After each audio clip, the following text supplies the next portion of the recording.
All right, ladies and gentlemen, we've got a special treat tonight on the Golden Boy Pickleball Show. I have got two amazing pickleball players joining me, but not only are they fantastic pickleball players, they are fantastic human beings.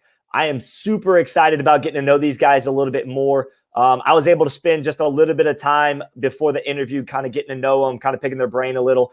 And I can tell you, first and foremost, you guys are in for a nice treat tonight. These guys have not only a lot of life experience, but they have tons of experience within the pickleball world. If you guys have any questions for them, I'm going to be kind of monitoring the questions. So please feel free to fire all the questions you want at them. They are great guys, got great sense of humor. And I think you guys are really going to enjoy this interview tonight. Also, a couple things I want to talk about right out of the gate before we get going. We're going to be doing 3 paddle giveaways tonight. It's the first time on my show that we've ever given 3 paddles away. So this is going to be great. Onyx has donated all 3 of these paddles for you guys to win. We've got the Voyager Pro, the Evoke Premier, and the Phantom V2 pickleball paddle. That's Graphite. So look forward to that. We'll be doing those as we get started. Right out of the gate, we're going to do the V2 Phantom here shortly. Also wanted to give a quick shout out to Steve's IT guy and also a really good pickleball player in his own right, a young man by the name of Spencer. He's got all this set up for Randy and Steve tonight. So really, really thankful for him. And then I'm going to bring these guys on without any more delay. So here we go. Give me just a second here. Boom. All right. What's going on, fellas? Hey, we're just relaxing in the backyard on my pickleball court. Hello, pickleball fans. I love it, guys. You guys look really relaxed. You don't look nervous at all. I thought maybe you guys would be slightly, sweaty palms, a little nervous talking on the show tonight, but looks like you guys are relaxed. Well, this is helping a little bit, but yeah, we're pretty relaxed. We both taught school for 30 years, so we had an audience of about 30 nonstop for 30 years, so we're used to audiences. I love we it. like it. Absolutely. Hey, Steve, if you could adjust your mic just a little, you're getting a lot of scratchy. Yeah, I'm on it. Spencer said he's right on it. Our man Spencer over here. Speaking of that, Spencer's right on cue there. Yeah. While we're doing that, we've got 10 live viewers, so we're going to go ahead and do the first giveaway, the trivia question. So let's throw that up on the screen here. I'm going to read it aloud. We've got the early birds, I'm going to call it, watching that are going to have a chance at this paddle. It's the first trivia paddle giveaway question. It's the Phantom V2 Graphite paddle. And the question is about Randy, and it says, what sport in college was Randy Bither a superstar in? And that's A, volleyball, B, tennis, or C, basketball. And while we've got that up, Randy, since the question is about you, obviously there's three answers. Do you feel like anybody's going to have any inclination about which answer to go with? I think they'll figure it out. You got a smart audience. They'll figure it out pretty quickly. And by the way, that's a great paddle that they're winning. Yes. Yeah. I love the look of that Phantom. That's a great looking paddle. Yeah. They'll figure it out pretty quickly. We've got an early guess as to volleyball. The first guess of that I'm seeing is volleyball. So they did not. That was not the correct answer. I wonder what I should do is just tell you the people should get one guess each. So once you guess and you fire that gun, you get no more guesses. Yeah, I think that's fair. That's fair. Yeah, I think that's fair. I love it. All right, we got another one that came in for tennis. So far we've got volleyball and tennis. Well, now it's really easy. And it looks like Chuck Frame, guys. Chuck Frame is the one first to guess basketball, which is answer C. So it looks nice like job, Chuck. Very cool, very cool. So real quick, Randy, talk about that basketball experience. You played at the D2 level and had a great experience, right? Yeah, I played 3 years at Western, and it was at that time as NCAA, and now it's NC2, and had a really good coach and very successful. We've been in the playoffs 2 of the 3 years we were there, and believe it or not, I'm still in touch with some of the old former teammates. Do you guys ever get together and play any pickup games? No pickup games, but we go to alumni appreciation games down there. I still see one of them quite regularly on a regular basis, working out. We saw our coach when we were down at an alumni game. He looked at both of us and he just smiled and said, "Looks like you two could still play today." And that was big. That's a huge compliment. Huge compliment. That's a nice compliment. That's awesome, man. I love it. Yeah. Well, congrats to Chuck Frame for winning the first of 3 paddle giveaways. Chuck, just message me privately on Facebook Messenger after, and I'll get your address to have them send that to. And let's get right into it, guys. I'm excited about this one. I know there's going to be a lot of questions for you guys as the interview goes on, but let's do this. Steve, let's start with you first. Talk about the first time you were introduced to pickleball, and then tell everybody how long you've been playing pickleball in general. So go ahead. Well, I was very fortunate. I always tell people I was in the right place at the right time. I lived near where the sport was invented. And as an 18-year-old going to a community college called Green River Community College, so that was 1974. I'm 64 years old now. And so 1974 was when I started playing pickleball. That was a popular recreational game. It was taught in PE classes, and all of us tennis players, I went to this college so I wanted to play tennis for Green River, so I went there as a tennis player. That's what we did during the rainy months. We played pickleball. So that's my first exposure was at Green River Community College in 1974. That's awesome. And Randy, go ahead. What was your experience and how did you find pickleball and how long have you been playing? Well, my first experience was with Steve, and at the time we were playing tennis at a tennis club, and I'm thinking, Steve, what, 1984, 1983? Yeah, right around there. Right around there, yep, and yep. He said, "Hey, Randy, I got this sport you got to try." And as soon as I had the paddle in my hand, I knew that was the sport for me. And so Steve and I would play. There wasn't a lot of places to play, but Steve always had a court in the backyard of the houses that he lived in. And we'd play there. And I think about 1986, 1987, we started doing tournaments. Yep. And it just has progressed since then. Yeah, so we've been partners in tournaments for 33 years. And just last year, we won a 5-0 tournament together. Now, this is a local tournament in the Northwest. It happened to be a tournament that Wesley Gabrielsen or Enrique or Curtis Campbell didn't show up to. There's a different level of 5-0 that we all understand. And anyway, so we've won open tournaments since the 80s till open tournaments. Now. We've had good luck at Nationals and good luck at Worlds. That's awesome. And just to give perspective, so you guys know, I was born in 1984, so you guys have been partners for almost as long as I've been on this earth. Right. Clearly, Spencer was not even born when you guys started playing together, so that just gives a little perspective. Yeah, that's kind of the beauty of this sport is here we are in our 60s, staying, I would say one of the things contributing to us having a good attitude and staying young is being around a lot of young pickleball players. I just love their attitude. Yeah. And I just met, Spencer, who's doing this camera work. We're playing skinny singles 2 or 3 days a week right now. He came to me for lessons last summer as a top table tennis player. And for me, getting the opportunity to work with young people and be friends with those people, definitely I feel younger than 64 years old because of that. Yeah, and honestly, you guys have both stayed in good shape. You guys look like you stay active. And I was looking over your tournament history since it goes back to the first, for Steve, yours was 2010, and Randy, yours went back to 2011. And my question was, seeing that he was at the 2010 Nationals and you were at 2011, did he come back from that experience and go, Randy, you've got to come next year to this tournament? Like, this is the most amazing thing I've ever seen. You tell him, Randy, what that was all about. That was a part of the conversation. Most of the conversation was, hurry up and retire so we can go do this. And believe it or not, the end of 2011 is when I did retire. And I'm telling you, I don't think there's anybody happier to hear that than Steve. Yeah.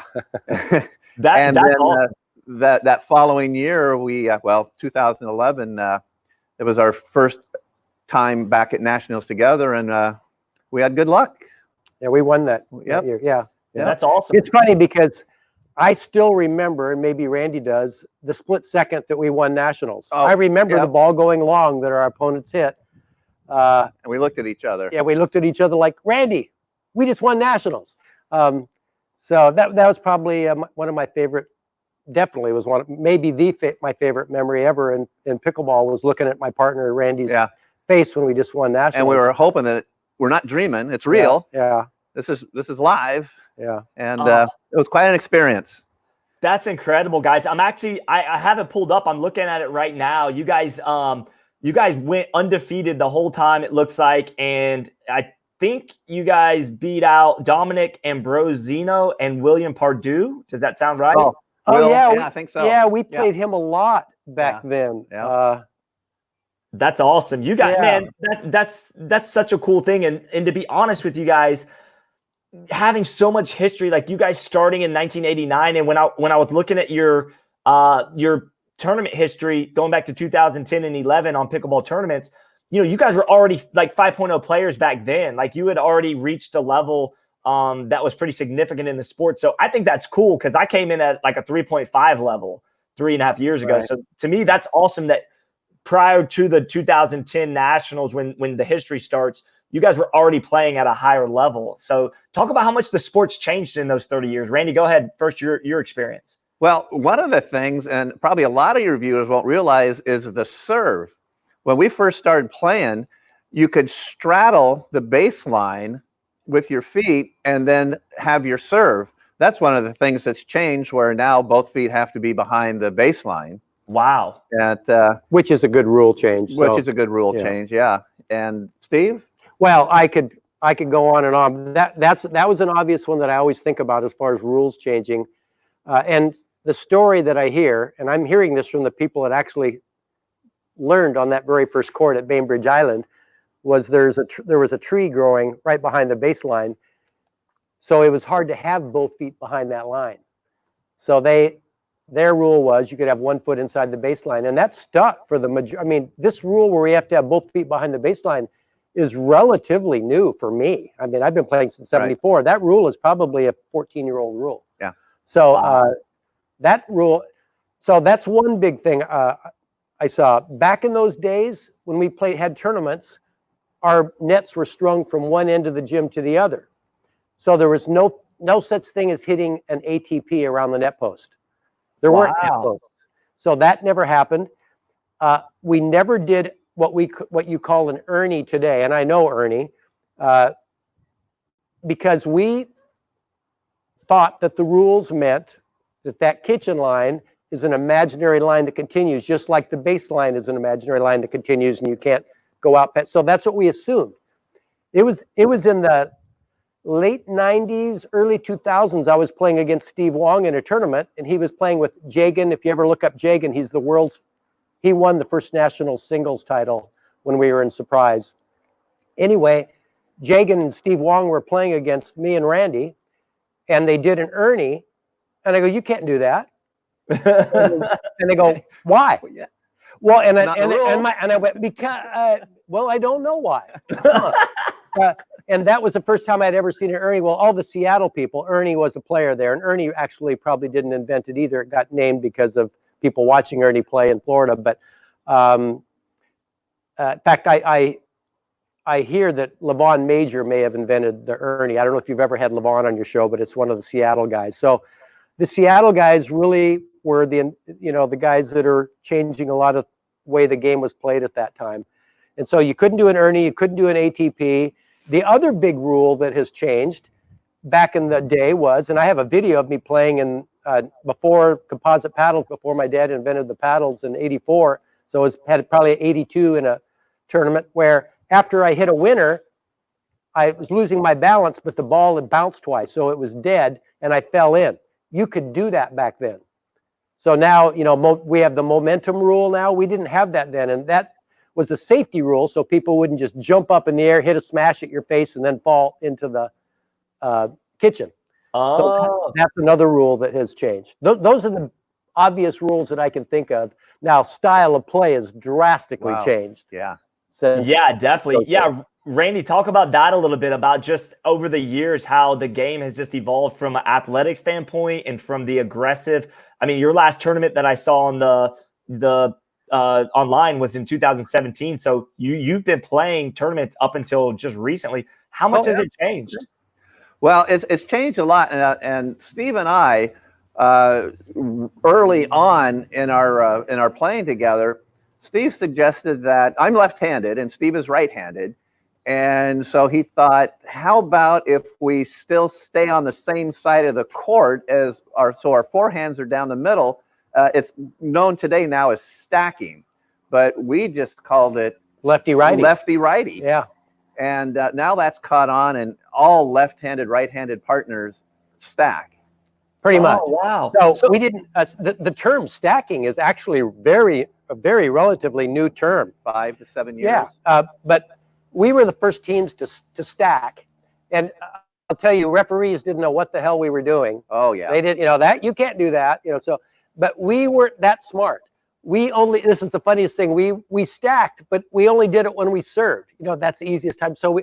And then the Seattle guys came up to play a tournament, and it was Ernie, Timothy Nelson, Puppet Master, Steve Wong, Dan. Dan Gabinek, Mark Friedenberg. Well, they were now we call stacking even when they return serve. Randy and I look at each other. Why didn't we think of that? We were the first team to stack, but we only did it on our serve. We started doing it then too. Yeah, I love it. You guys were half stacking and didn't realize you could do the full stack. Right. Well, we didn't think about it for some reason. Yeah. Maybe the points didn't get that far. I don't know. Remember. We weren't that smart. Yeah. That's all I can say. Yeah. Well, honestly, when I'm teaching the stacking to somebody for the first time, I usually teach them to go into a tournament situation or a game situation only half stacking when you serve, because it's so much easier to keep track of where you're supposed to be on the serving side. When you're trying to return and you're in the middle of a game, and let's just say there's like an intense point and sometimes somebody lobs and you get crisscrossed and end up on the wrong side, you can really get confused and end up out of position, Well, definitely. I mean, when you teach stacking to people that are fairly new to the game, first, you just teach half stacking. There's a progression you teach. I mean, and then if you really want to be advanced, and I call it flex stacking, and Wes is going to be on the show later, and I'm fortunate enough to be Wes's partner in his early part of his career. Wes was the first person that I ever saw do what I call flex stacking. Stacking depending on who you're playing against and where they are. If you wanted to keep your female player directly in front of the other female player because your female player's longer reach, or you wanted to keep your female player cross court because she had a better cross court. I'd never seen anybody on the fly. I asked West after one of those matches, so what made you decide to sometimes stack and not stack? And Wes explained to me what he was doing. And I really call that flex stacking, when you on the fly decide what's working better.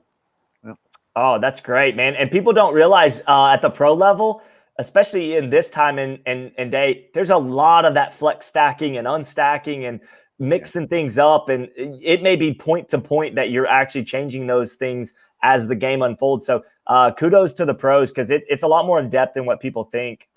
But going back to tournaments and playing and strategy and all that, I want to hear about the first time you two played a tournament together, and did you have any kind of strategy going in? And were you the favorites to go into that very first tournament? That's what I want to know. We probably were, but so back we were young, so we were in our 30s, maybe even 20s. 20s, late 20s. And I had more tournament experience than anybody in Oregon at that time. So the only people at that time that were competing with me were the Washington people that I would compete with every 6 weeks when I went to a USAPA tournament.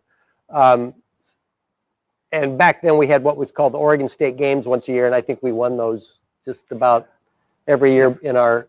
And this is kind of funny. Well, we knew when the Oregon State Games were going to be, so it's like just 2 weeks before that, we'd practice really hard at Steve's house in his court, and we were kind of sore, but because we hadn't played that hard all year, in and a then while. 2 weeks before we play, and it tuned us up enough to win the state games. Back in those days, there were really only 2 or 3 tournaments a year. So we just played rec play, and then we would play hard before a tournament, play a tournament, and then I remember being 30 years, late 20s, and limping at school all the next week after a tournament because I wasn't used to having a 50 dink rally. And we were really the only team in Oregon that pretty much hit third shot dinks at that time. And that's what gave us an advantage. People really didn't have the technique to hit third shot techniques back in those days. Were both of you, I don't know how to ask this, except for like, did one of you have like certain strengths that the other one didn't have? And like, what were those, right? Like, what was one of your strengths versus the other ones and stuff like that? Talk about that. Yeah. Well, I guess my strengths were I got a really long arms, and because I'm tall, and so if somebody dinks a little too far, one of my strengths is just blasting it back and putaways and speed of the hit. And Steve, his specialty was just dinking the ball, placement, and actually he'd do it so he could set me up. He would hit the ball so the other person would be a little out of balance, have to rush the shot. They'd pop it up, and then I'd step in and finish the point. Oh, that's awesome. And you're our skills do complement each other, because I'm the reset. I'll reset the ball from anywhere on the court, because I know the percentages. The longer we're in a dink rally, the better chance that he's going to get a pop a ball before the other opponents, because he's 6'6", he reaches well, and he uses his reach. We've had this. We've played against people 6'8", 6'9" that didn't use their reach, but he knows how to use his reach.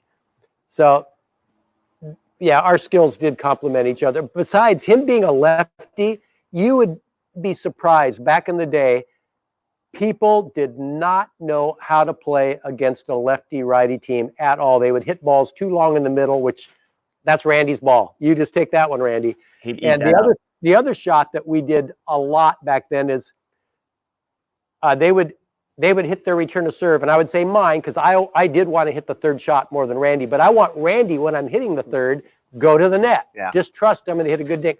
Well, then you got this big giant imposing at the net and actually coming toward the middle.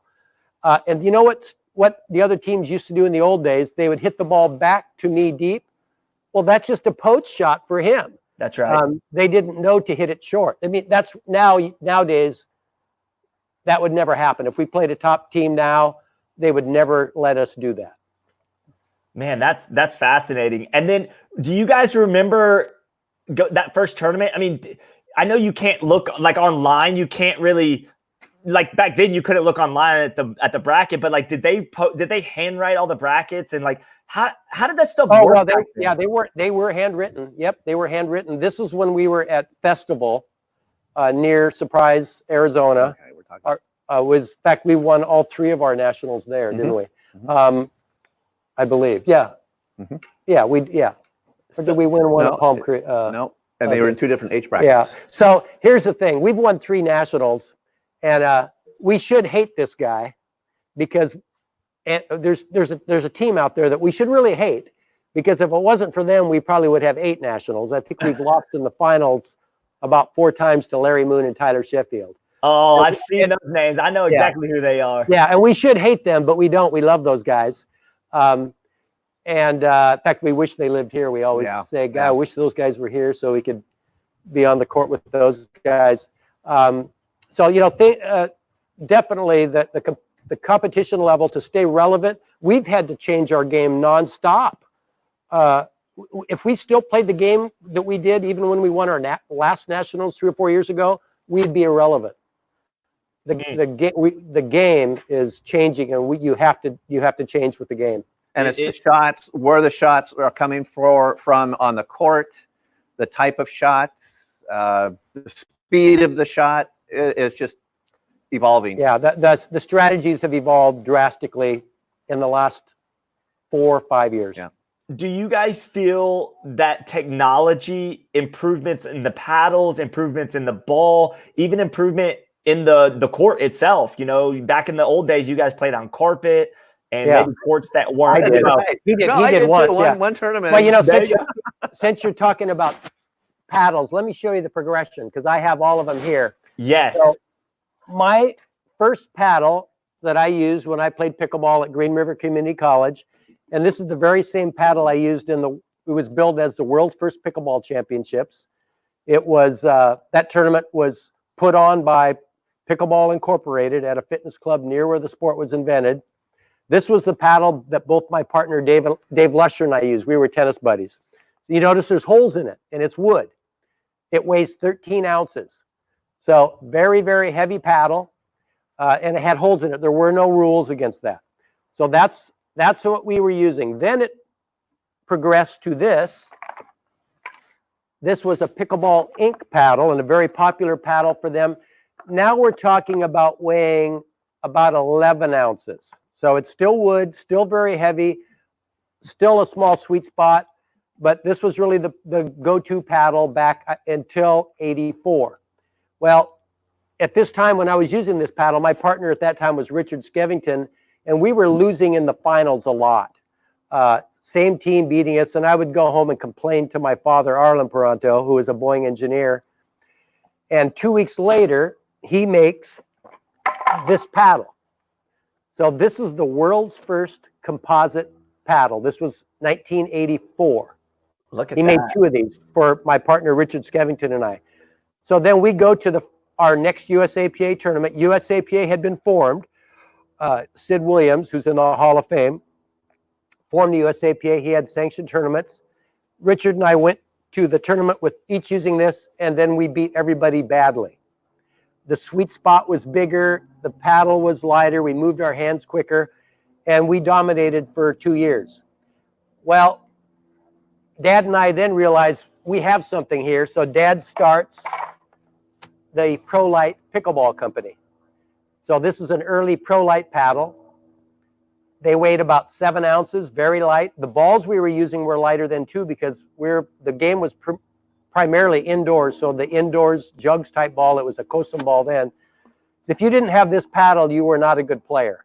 Every tournament player used this paddle, and we were the only company making a composite paddle for about 8-9 years. We sold that company. That paddle turned into, well, we had several. I was the one to design the first oversized paddle, which is this paddle. This was called the Magnum, and this was the first oversized pickleball paddle. So this became very popular. Steve, real quick, on that oversized paddle, back then when you guys were creating these paddles, did the USAPA have the standards of length and width and all that back then? No, they didn't have the combined. Now it's 24 inches length and width. I don't remember that. I don't think they did, and I don't remember. We may have had a length, how long it could be, and that was it. They didn't have length and width combined, as far as I remember. Well, about this time, I was going through wrist surgery because I was a bowler, and I was bowling too much. Oh yeah, big surprise. I'm obsessive compulsive person with sports, and I was doing aerobic bowling, and so I destroyed my wrist. So I had to have my wrist fused together, and I told my dad I was having troubles cocking my wrist in the right position. So Dad made this paddle just for me. Do you see how it's curved? I do. So it's ergonomic, like a frying pan that's ergonomic. Well, at the time, he made this, and I was winning the top singles tournaments with this at that time. Right now, nobody's making one of these. But Randy, go ahead. Randy used this. Is this the paddle you used? That paddle there. So this is Randy. Randy brought this over. Randy used that when we won our first nationals. This was a photograph of it when we won our first nationals. Yeah. Photograph's awesome too. Nice back. That's incredible. Now it's dead. It's lived its life, and now it's dead. And then I designed this paddle for Onyx a couple of years ago, and this has been a very popular paddle. So this is one, I don't know if you've noticed, a lot of people have switched to a table tennis grip like I'm holding here, V grip, thumbs touching, and the fingers are touching. And since a lot of people are using that grip, I thought, well, let's design a paddle that has a longer face and a shorter grip so you don't waste length. And at about the same time I was designing this, you have parallel inventions are very common. Glenn Peterson was doing the same with Selkirk. And Glenn's a friend of mine, and we'd even meet in the local area with rec play, and he would show me his prototype, and I would show him mine. This became a very popular paddle with Onyx. And now, funny enough, the Onyx paddle that I'm using, again, we talked about my game being a game of touch and reset the ball. This Outbreak paddle accentuates my strengths. And I really think for you viewers that are listening, when you want to choose a paddle, my suggestion has always been choose a paddle that accentuates the strengths that you have. Well, this paddle is so good for touch and control. So I didn't design this one. I wish I could say I did. I've designed a couple of Onyx's paddles. This one I didn't, and this is the one I'm using when I play doubles because I can reset the ball so well. That's awesome. Yeah, that's the Outbreak. So a lot of touch people use that. The one that you just set down. This is the one that I use, and it accentuates his. It accentuates my yeah. reach. I get 3 or 4 more inches of reach, and it's got a nice pop to it. And I don't see myself changing paddles right now at all. I just love this paddle. Love it, love it, love it. It's a good one. So you can imagine, when we play rec play, I hope we get back to playing rec play again soon. But Randy and I still play 1 day a week, and we rotate. There's 5 of us. We rotate. When Randy's on the other side of the net, people, my partners, and a lot of times me, cannot dink the ball short enough to Randy because of his reach. He knows how to use his reach, but he exaggerates that reach using a paddle that's longer. Yeah. That's incredible. I mean, I saw the picture of you guys, both of you, in the 2017 Huntsman games, I believe. I think you took bronze in that one, actually, behind the guys you were talking about. Yeah. Have beat you guys a lot. So that's funny that you said that. But both of you guys were holding that paddle. I don't know if that was just for the picture purposes. No, I was using, back then I was using that paddle. And you know what? Today, when I play singles, this is my paddle of choice because singles is all different. I'm not resetting points. I've got to go for passing shots. So this is my singles paddle, and this is my doubles paddle. So, or if I'm playing skinny singles like I am right now during the pandemic, because we just play one-on-one, this is the paddle I play for skinny. And then if we're going to play regular singles, I choose the longer paddle. It really makes a difference. That's awesome. Steve, along the lines of the paddles and a question about the paddles, what did a Pro Light paddle back when you guys were booming selling those? What did that average paddle sell for to people? So it depended. If you bought it out of my dad's trunk, they were $20. Oh. And my dad would go to the tournaments with a trunk full of paddles. And I believe the sporting goods stores at the time were selling them for about $38. So about $38. And now you've got like the Evoke Premier that's $150. So I mean, inflation and just the sport, I guess, becoming so popular has changed some of the pricing. But well, here's the story. When my dad invented that paddle and worked for Boeing, he knew about this material that we're using today. I mean, the paddles have not changed that much. Wes, up until just a few years ago, was using one of my dad's the designed paddles. They really haven't changed that much in the last few years. Back in that day, Dad would go to the Boeing surplus store, fill up a truck full of floor paneling. This is floor paneling of jet airplanes, and he knew that. So he would bring home floor paneling. Some would be graphite, some would be fiberglass, some would be cardboard, all different weights, and then we would just route them out. So the material was pennies to the pound for Dad to buy that material. Now the process was it was a 20-step process from the beginning to end to make those paddles. But incredible. Yeah. So our garage was ProLite manufacturing at that time. That's awesome. I love it. And in a little bit, I want to circle back to the story of creating ProLite and then selling that company in the 90s. Your dad, Arlen, and yourself sold that company. And then now you're obviously with Onyx and all that transformation of going from the early days like that to where you are now. So we'll circle back to that. Yeah. I did want to give you guys and the audience just some information that I kind of gathered from you guys, just kind of looking up your history and stuff.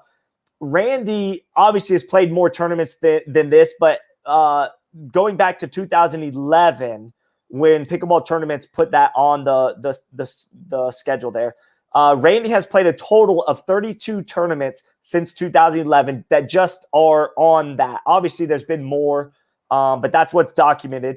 He played in the 2011, 2012, 2013, 2015, and 2017 Nationals. So the only ones you really missed in the decade was the 2010, 2014, and 2016. Was there a particular reason in your life at that time, Randy, that you didn't make it to those 3 tournaments? I mean, I think you were in 2016. He was in 2016. Yeah. Oh, I might have missed that one. Sorry. Yeah. What I can remember is I missed it because I had a bone spur on my Achilles heel, and it wasn't going to go away. So I made the decision to have it operated on, and that was right at Nationals time. So definitely missed that. Our last Nationals, I have to tell this story because our last Nationals together was the year my dad was inducted into the Pickleball Hall of Fame. That was in 2017. That was the inaugural year of the Hall of Fame. So that year, my dad was inducted with the inventors, Joel Pritchard, Barney McCallum, great players, Mark Friedenberg, and Billy Jacobson. I hope I'm not forgetting anybody.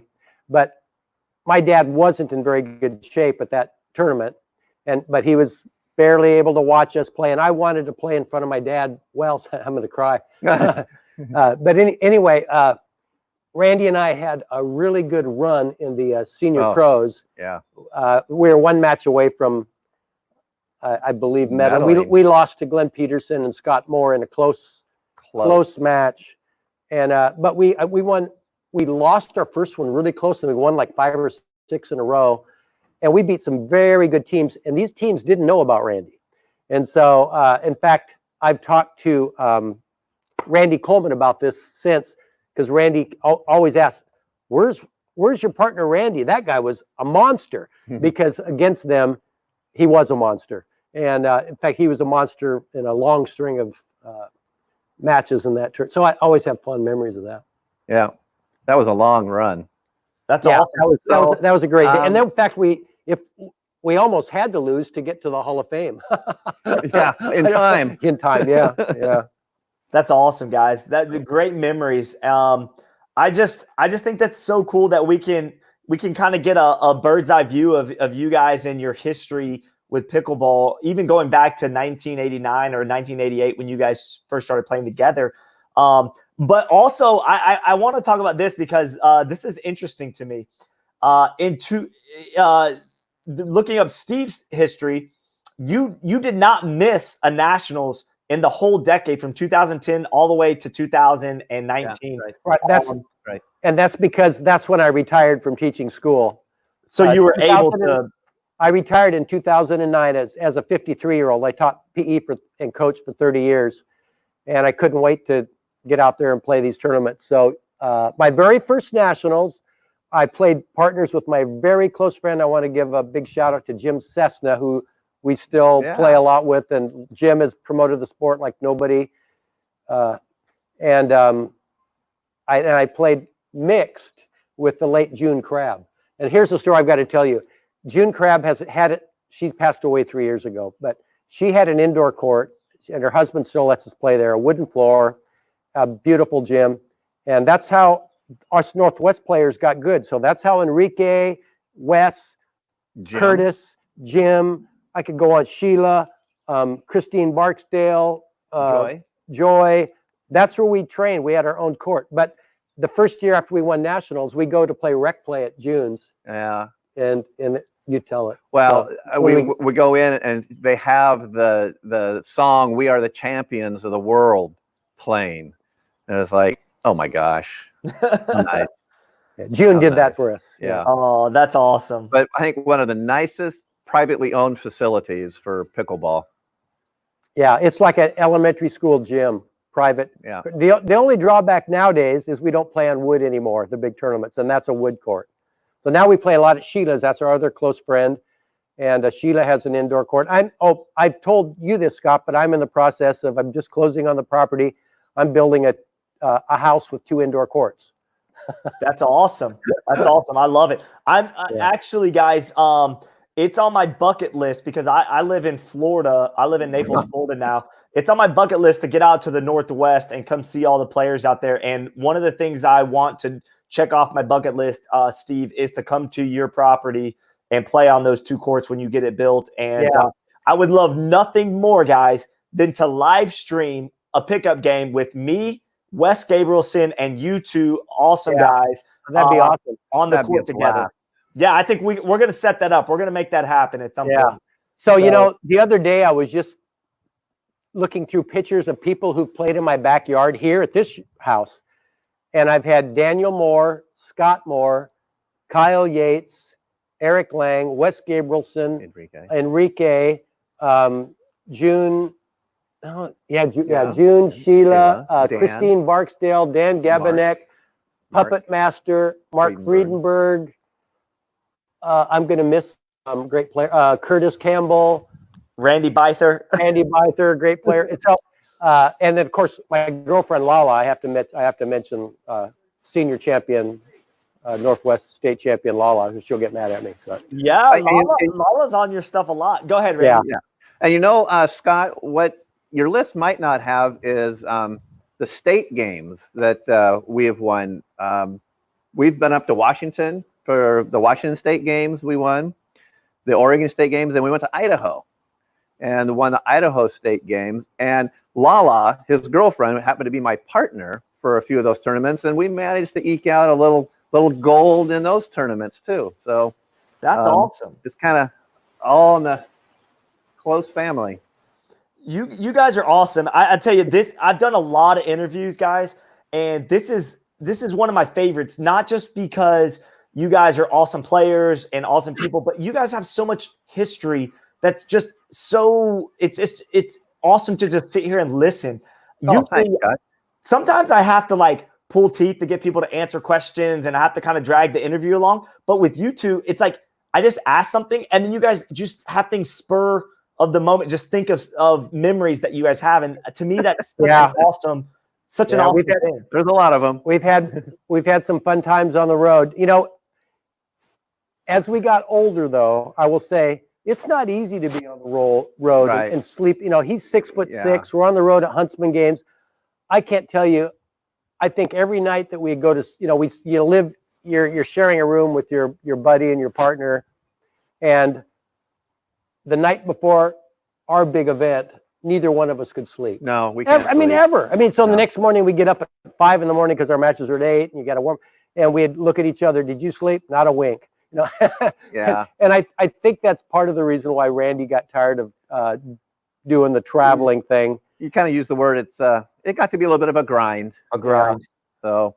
Yeah, and you want to always have fun with this sport, right? No matter what. Exactly, and that fun is coming back. I'm playing quite a bit just recreationally, but at some point, if there's a tournament here and Steve wants me to play, I'm in. Yeah, last year there was a 5-0 tournament that Mike Hoxie runs. If you know Mike, one of the big tournaments, and I had signed up with Jesse Compton. A very good young player. You probably have heard of Jesse. I do. And Jesse, something came up, he couldn't do it, so I called Randy. I think the morning of. And then it was a round robin tournament. We won that tournament. Yeah. That was last year. That's the last time we played in a tournament together. It was just about a year ago. I love it. I got to ask this question because you guys have been partners for a long time. Has there ever been a time in the tournament where, 2 questions. First question, have either of you ever hit the other one, being a lefty righty, like trying to go over like an overhead, or talk about that? He's got a good story. not with the ball and not with the paddle, but I body slammed Steve in going for a ball. It was up in a Port Angeles, I think it was. Yeah. And at that time, it was a wood floor, and they were kind of bangers. And they didn't know how to dink back, so we're dinking back, and a ball came, but we were both close, and I just went for it. And my perspective was, I just tapped Steve. I look over, and he's flying against the bleachers, hits the bleachers, and lands on the bleacher seat. And I'm going, oh, I did that? Sorry. I felt like a truck hit me, and he said, "Wow, it felt like a net, felt like a little gnat or something." I bumped it. Yeah, tapped you. Oh my gosh, I love it. I love it. That's a great story, guys. That's a great one. And then, has there ever been a time in your tournament history playing together where you guys had to call a timeout and one of you was just frustrated with the other, and you guys had to work some stuff out in those 60 seconds? I mean, talk about that. One, I think, actually involves Wes Gabrielsen. This is down in Corvallis, Oregon. For some reason, and his partner, who plays here also and is a really good partner, is a teacher, but he's a really good player. They just had our number that day, and no matter what we were doing, we were playing our game, it just didn't work, and I wanted to try something else, and Steve was a little reluctant, and I think I just got a little frustrated, and I didn't really say anything. I said, but maybe I said, this just isn't working. We got to try something else. And finally, Steve did realize, and we did, but that didn't work either. But there have been times also where in a tournament that we've called timeouts because maybe we didn't agree with the line call, and calm down, and just to calm down. Ah, yes, yes. So I don't know if you guys can see this, but Wes Gabrielsen, the legend, has joined the feed. Hey, Doctor. You know. Hey, good to see you guys all, and Dr. Bither. It's been a while, so good to see you. That's another story right there. The doctor thing's another story, but yeah, I remember the match you're talking about. Yeah. I also think, well, maybe we won't get into that story. Is there another story? Well, Steve and Randy are very good friends, and I get to see Steve a lot, but Randy I don't see as much anymore. But we always have a good, fun interaction. We've spent a lot of time on the court against each other. I would agree with Steve that Randy's reach is incredible. Randy, I remember the tournament in Corvallis. It may have been a different year, but the time you were playing with Curtis Campbell. Do you remember that year? Yeah. And you and Curtis, I think I was playing with Brian Ashworth, and we went to a game to 15. And that was some of the best pickleball I've ever seen Randy play. Yeah, that was a tiebreaker. The one with you and Marty, it was outside at the I do courts or he something. remembers that. Yeah. I remember that one very well. But I remember the one you're talking about at Timber Hills. Yeah, and that was probably 5 years ago, maybe 4 or 5 years ago. Yeah, might be, but that was a tough one. Yeah. Scott, we couldn't keep it away from Randy. We were hitting to Curtis because Randy was just too big. But no, these guys are dear friends, and it's fun. It's good to see you again, Dr. Bither. Thank you. Hey, Wes, maybe later on in the show you can do some of your pickleball impressions of players.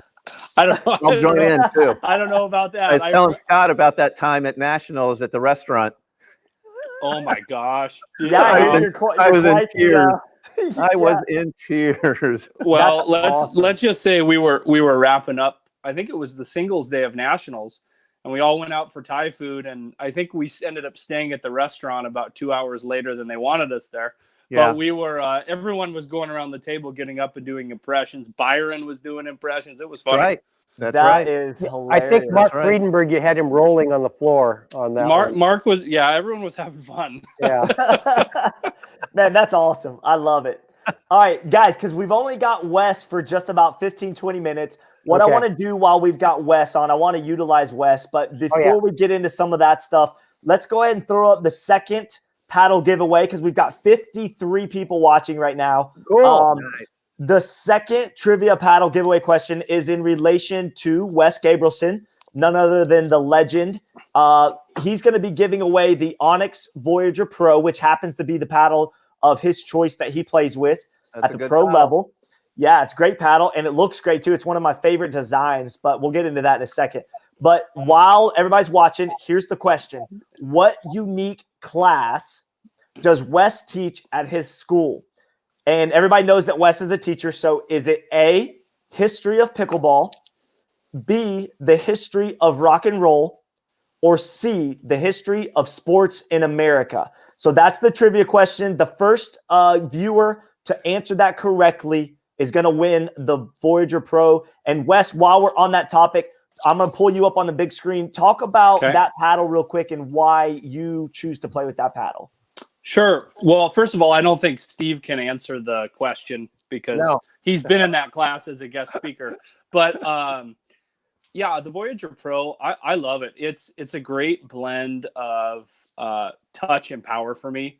I'm definitely more of a controlled player, and I think it was Randy, or maybe it was Steve earlier, was saying when you're picking a paddle, pick a paddle that suits your strengths. So for me, when I switched over to Onyx, it was the paddle for me that felt the best. It had the most control, but I could still get some power and spin on the ball when I played. So I love it. I haven't played with any other Onyx paddle since I decided on that one. But obviously we've got great paddles. So that's awesome. Yeah, I mean, I personally love the design of the paddle, the Pro Voyager. I love the black and white.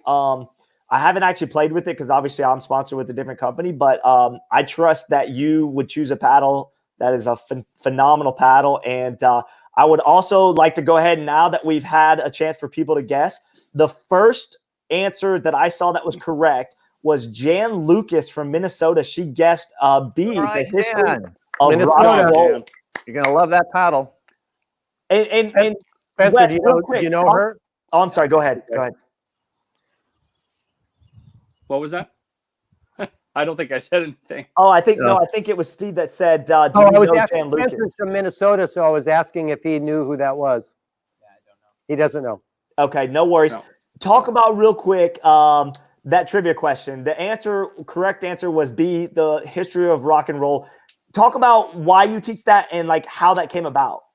Yeah, so I'm a lifelong musician, play the piano, a little bit of guitar, and a little bit of harmonica, but I love music and I love social history. And so it was probably 5 years ago, I came up with this idea. I thought, well, what if I can combine two things I love, teaching about social history and teaching about music?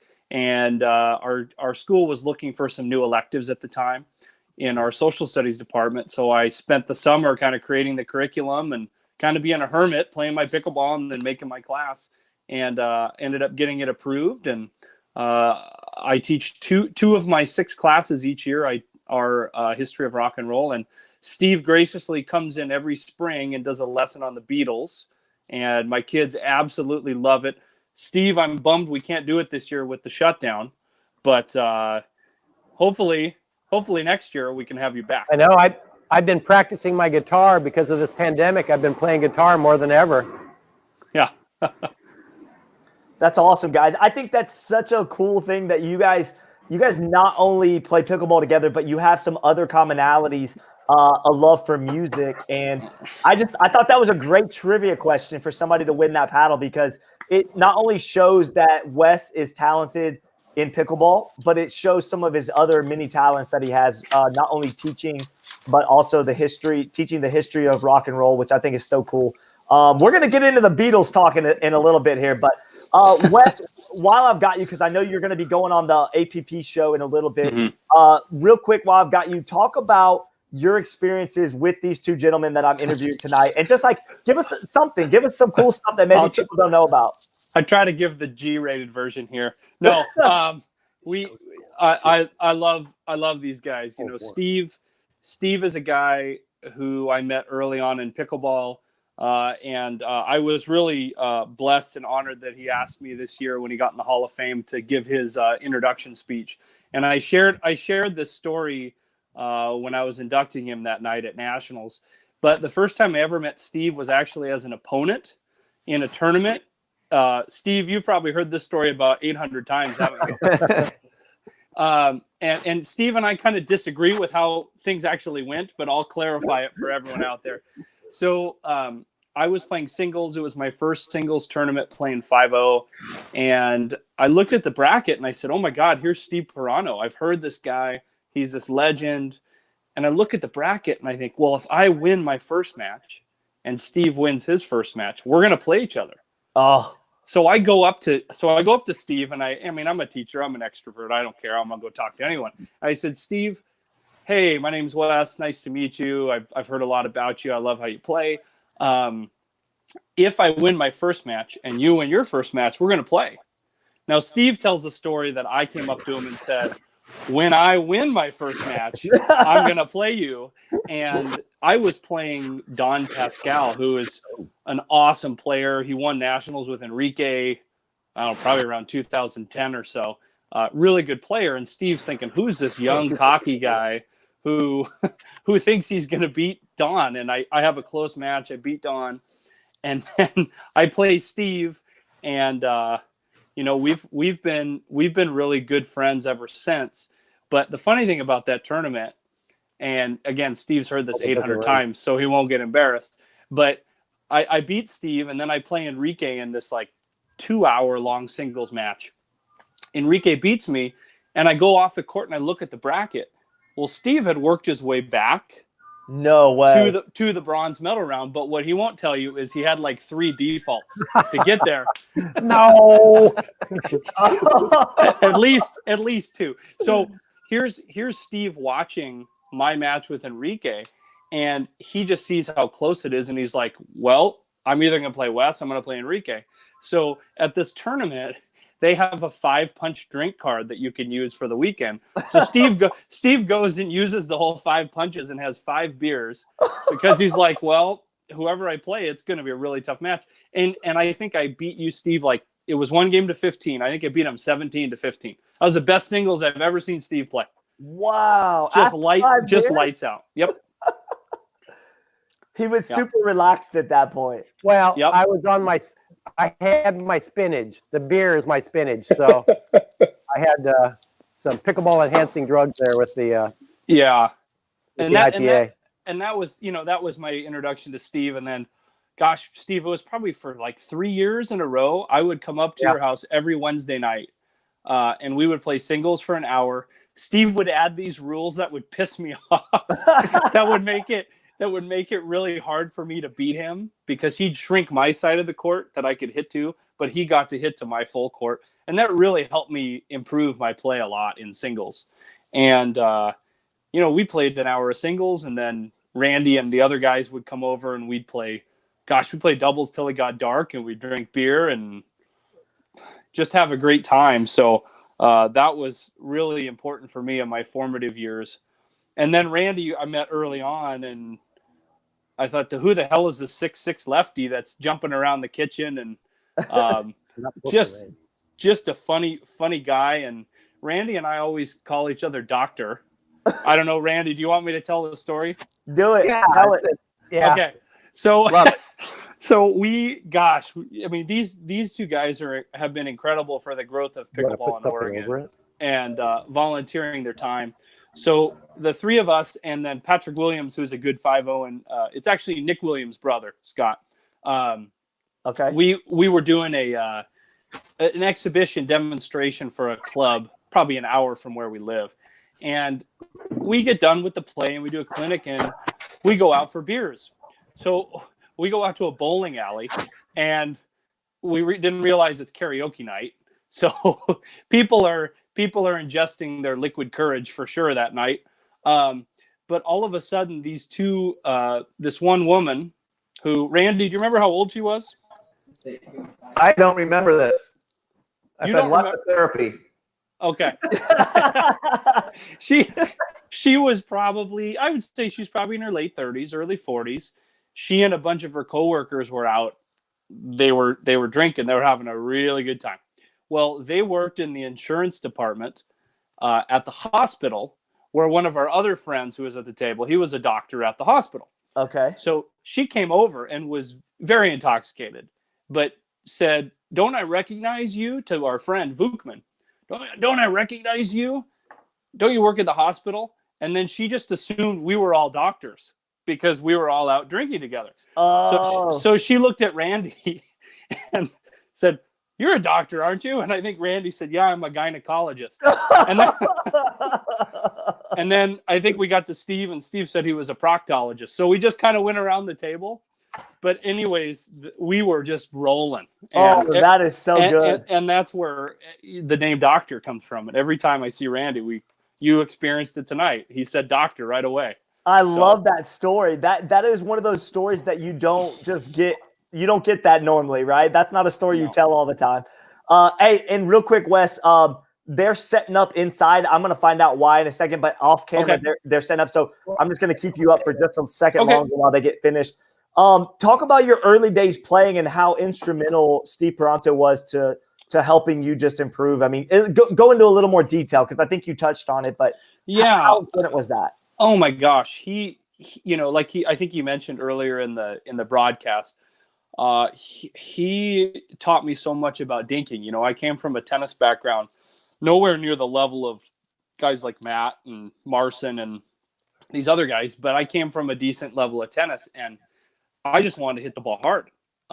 Even though I was a craftier tennis player, well, Steve kind of helped me realize how I could take my desire to hit hard along with my craft and really kind of help mold me into the player I was. And we played for about 2 years. We played about every 5-0 tournament in the area and had a lot of success. One of my favorite wins I ever had was with Steve in a match. It was a Bend tournament where we're having one of the APP events this summer, hopefully, if things open up for us. And we beat Larry Moon and another guy that were just really tough players. And that's one of my favorite pickleball wins I've had in 10 years. Just out of curiosity, what was the difference that day for you guys? Were you just on fire? Could you not miss? It was honestly, and he would disagree with it was Steve.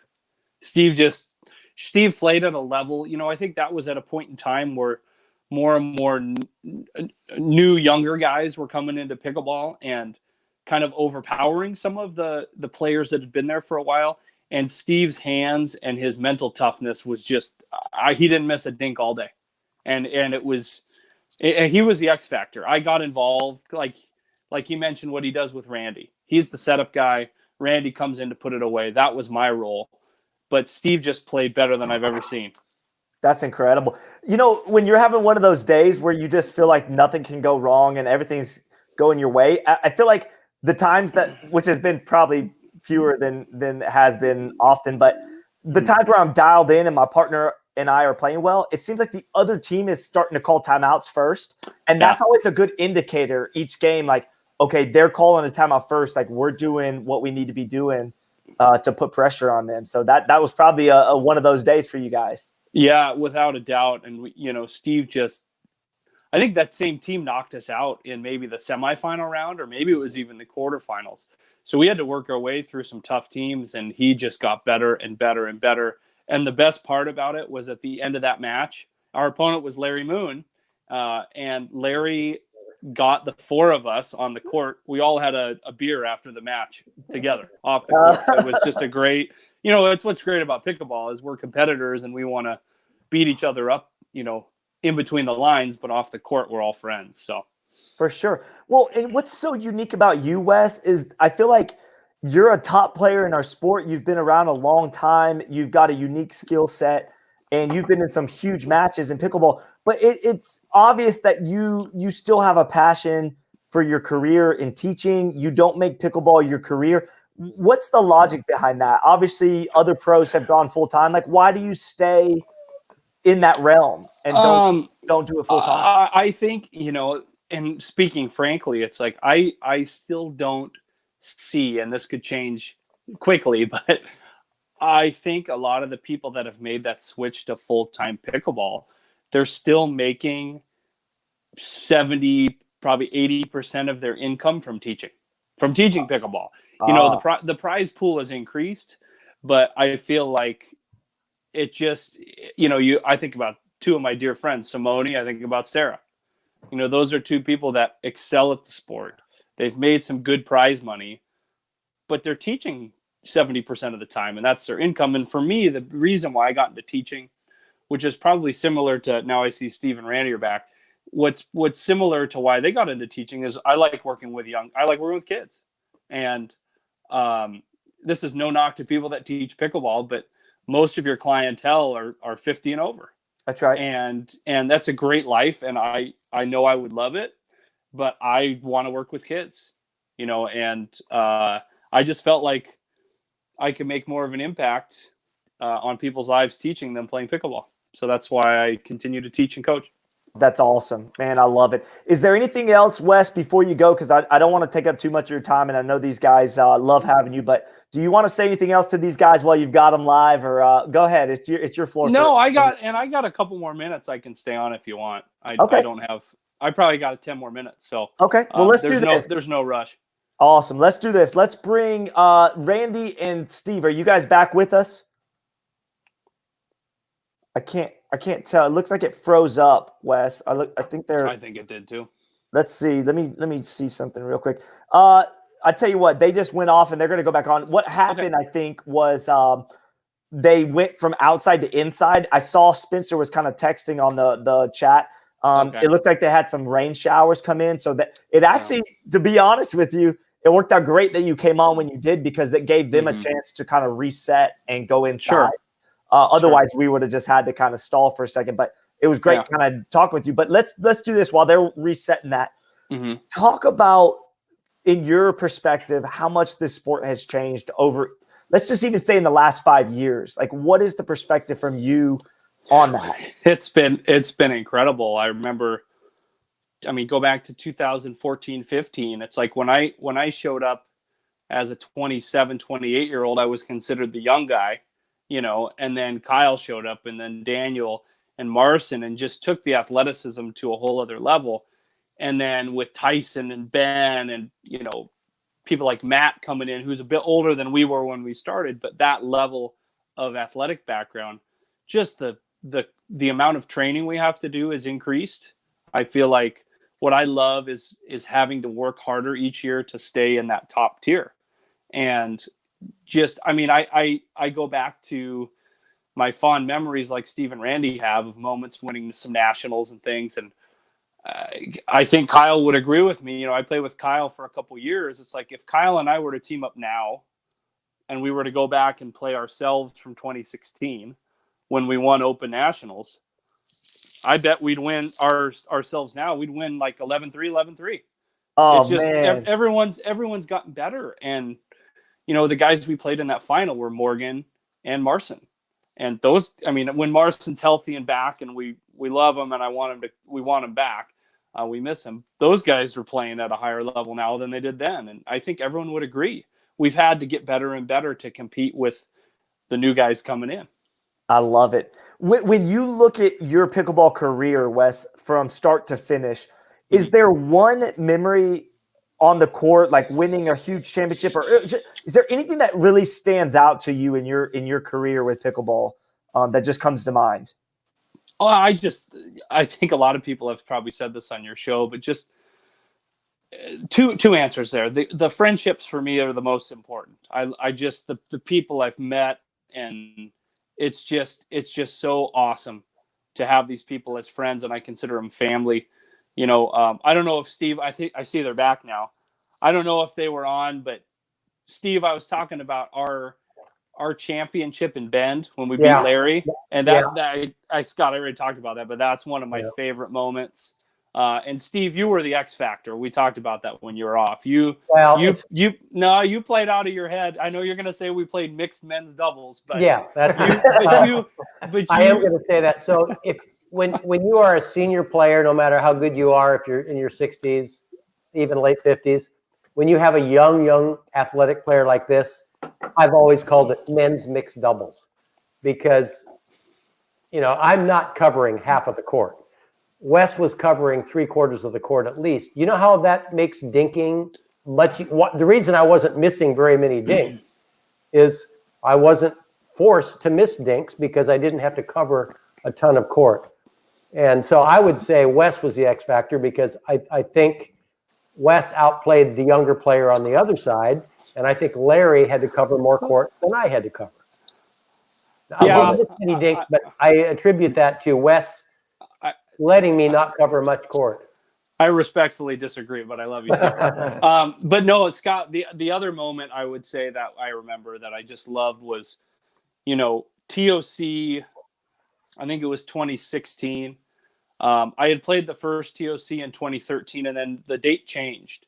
It actually moved from a July event to, I think, the weekend after Labor Day. So I couldn't go because of teaching for 2014, 2015. And I was just really excited when they moved it to Labor Day weekend 2016.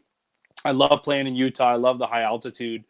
And I lucked out that year. I played with Kyle and with Sarah, and we won both events that we played in. So for me to be able to do that is probably my favorite single tournament memory that I've ever had, winning against that tough field. That's awesome, man. Real quick, before you got to go, talk about with Steve always having pickleball courts in his backyard. How much fun is it to get to come to somebody's house and you can play pickup games, drink some beer, cut up? What side of pickleball outside of the tournament scene? How fun is that?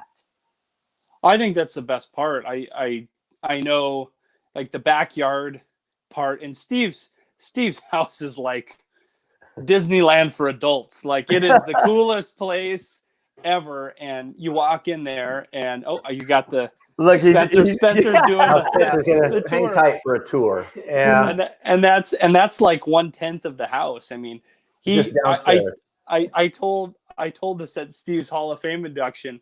The first time I walked into his house, he looked at me and he goes, "Can you tell I'm not married?" and there are so many people who I meet in pickleball from out of state, and they go, Steve? Hey, if I come to Oregon, can you get me in Steve's house? Because I've heard about this place.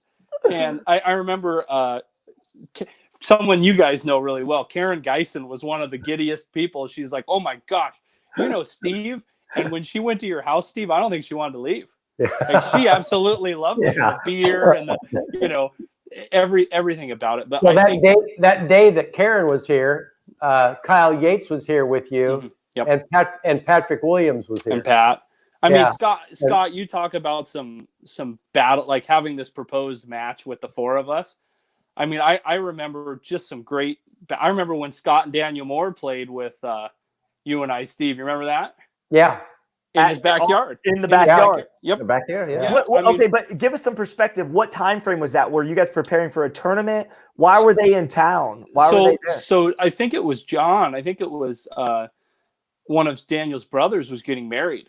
And he actually they stayed at my house. They stayed at Steve's house. All the boys stayed at my house. Oh, okay. Because Jonathan went to University of Oregon. U of O, yeah.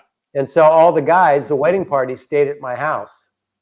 But I learned something here I am. I already have played the game for 40 years when Scott and Daniel over, and I learned stuff on the court that day. Mm-hmm. And I'll tell you one thing I learned. Daniel at 5'8", 5'9", seems like he's 6'2". Because he's so quick laterally and he's only reaching forward, he's not reaching to the side. And I realized so much about reaching for the ball correctly to make yourself seem like you still are a tall person. I learned that, and Spencer and I just put a video up about it the other day. But that's what I love about pickleball is you get new people over, you play with them, and you still learn. No matter how many years you played, you might learn one thing. If you learn one thing in a month or two after playing for 40 years, you're pretty happy that you learned something new in this game. And I remember learning that day when they were here. Incredible. Yeah, those guys, and I think, Scott, a lot of us would tell you, we love, especially right now, we miss competition. We cherish competition. Doesn't matter who we're playing with or where, everyone's ready to play a tournament.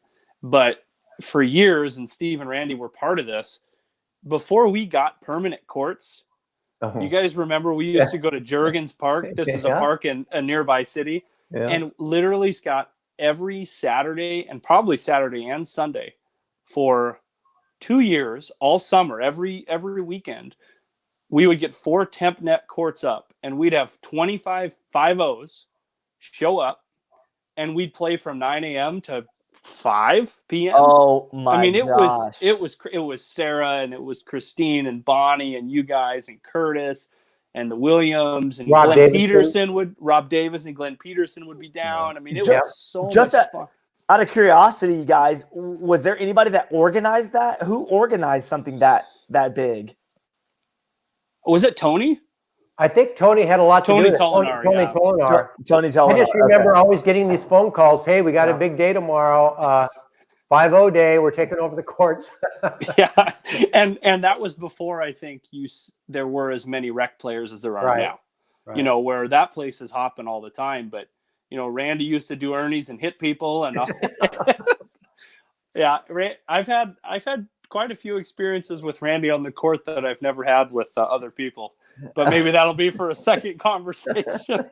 Oh, I love it, man! I tell you, this is why I love pickleball, because you guys get on my show like this and you guys are able to just talk about these fond memories that you guys have from years ago. And I think you guys are still all well connected. And I think that's what pickleball does. I've always said that pickleball, the sport itself, the sound of the ball hitting the paddle, the way the game's designed, that's what kind of draws people in initially. But it's the people of pickleball that keep you coming back to tournament after tournament, to rec game after rec game. I mean, would you guys agree that that's the case with pickleball? Absolutely. Yeah. So here's how I know, Scott. I think I'm bordering 3,000 Facebook friends that are pickleball related now. And when I have a party at my house, and I have lots of other activities. I'm a bowler, I do cornhole, I shoot pool, I do archery. I have lots of interests. But when I have a party, I realize I have a house full of pickleball players. Yeah. And I almost feel sorry when I see someone at my house at a party that isn't a pickleball player, because I'm thinking, oh, what are they going to say to the other people? And so, I mean, I've realized how many friends I've made because of this sport. I mean, and you talk to any pickleball player, and I've had some of my bowling friends like Rod Miller learn how to play pickleball, and now he's addicted. And there was a time he thought there was something wrong with me because I was so addicted to this sport. They actually thought there's something wrong with Steve. He only talks about pickleball. There's something wrong with him. Well, then they got into it, and then they would meet my friends at my parties, and they go, Steve, you don't have it as bad as everybody else at your party, you know, because they're all, and so yeah, it is all about the people. Well, what Steve won't tell you too is like you got Rod to play, but then his brother Randy started playing, and then his dad Ted. It was like he'd show up, Scott, on Wednesdays, and it would be whoever was on the court with the Millers, and it was like the family battle. It was so much fun. That's awesome, guys. That's incredible. I still remember you were playing doubles with Randy Miller, and these guys all have table tennis skills. These brothers were mentioning, they're athletes, and the dad is 81, and he is unbelievable for an 81-year-old at the sports. That Ted still drives a ball at 81 farther than I can drive a ball. He hits it 250 right down the middle. This guy is a stud.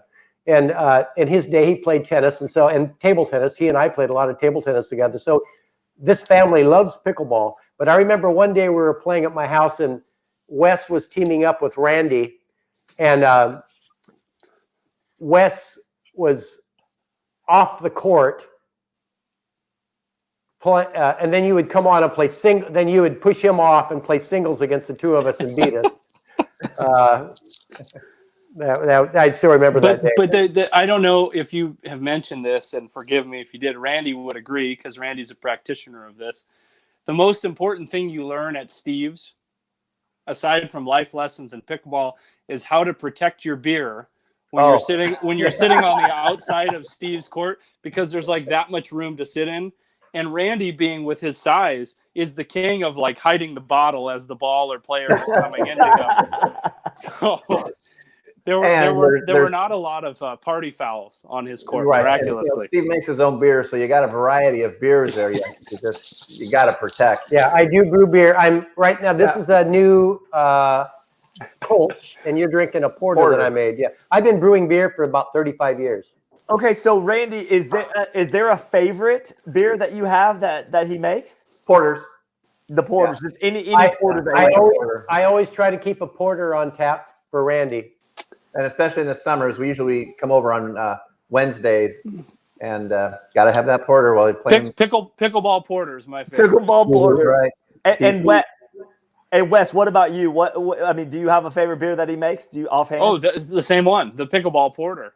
Pickleball hands porter. down. Although the one time Steve, I don't know if you labeled it correctly, but you had some sort of, I thought it was a punch, like a non-alcoholic punch. Right. And we started just drinking it like punch, and that was a mistake. Oh no, I had that was something mixed in there. Yeah. Oh, I'm aware.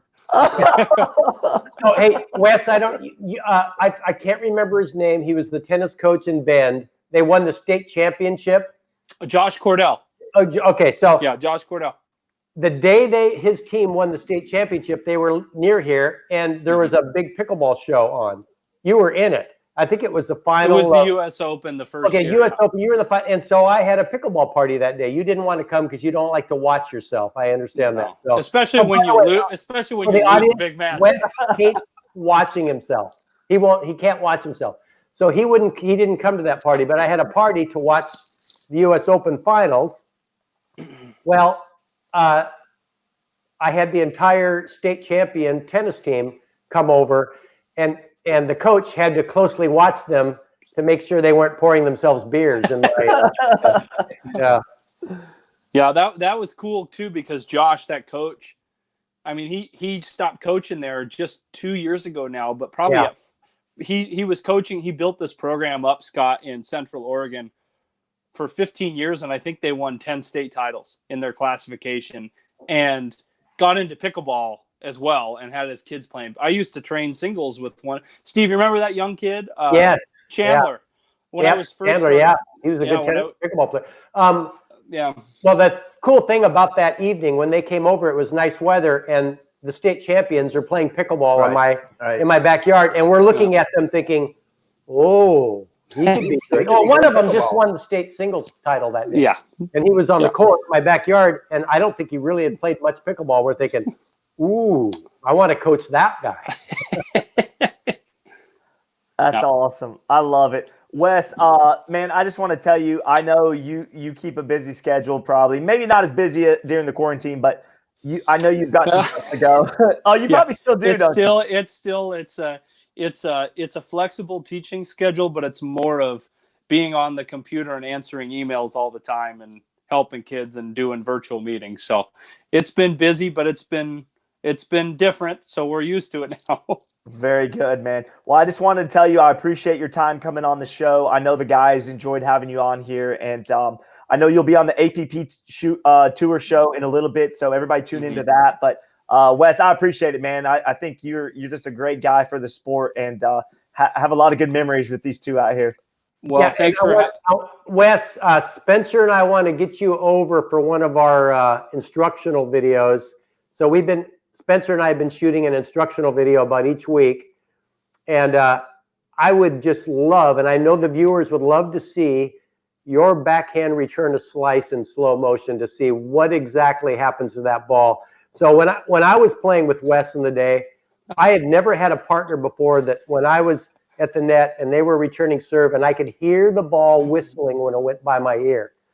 And the spin that Wes hits on his back, he does those left-handed. His left-handed slice return to serve is the most incredible shot, one of the most incredible shots in pickleball today. Many people have tried to copy it. But that return to serve that Wes hits is so difficult to either hit a third shot on or hit a hard third ball on. And the story I like to tell is when Wes and I were first playing doubles. I know where you're going now. Yeah. Wes was returning all backhands, and I would go, Wes, the baseline game is a forehand game. Cut it out. Quit it. That's ridiculous.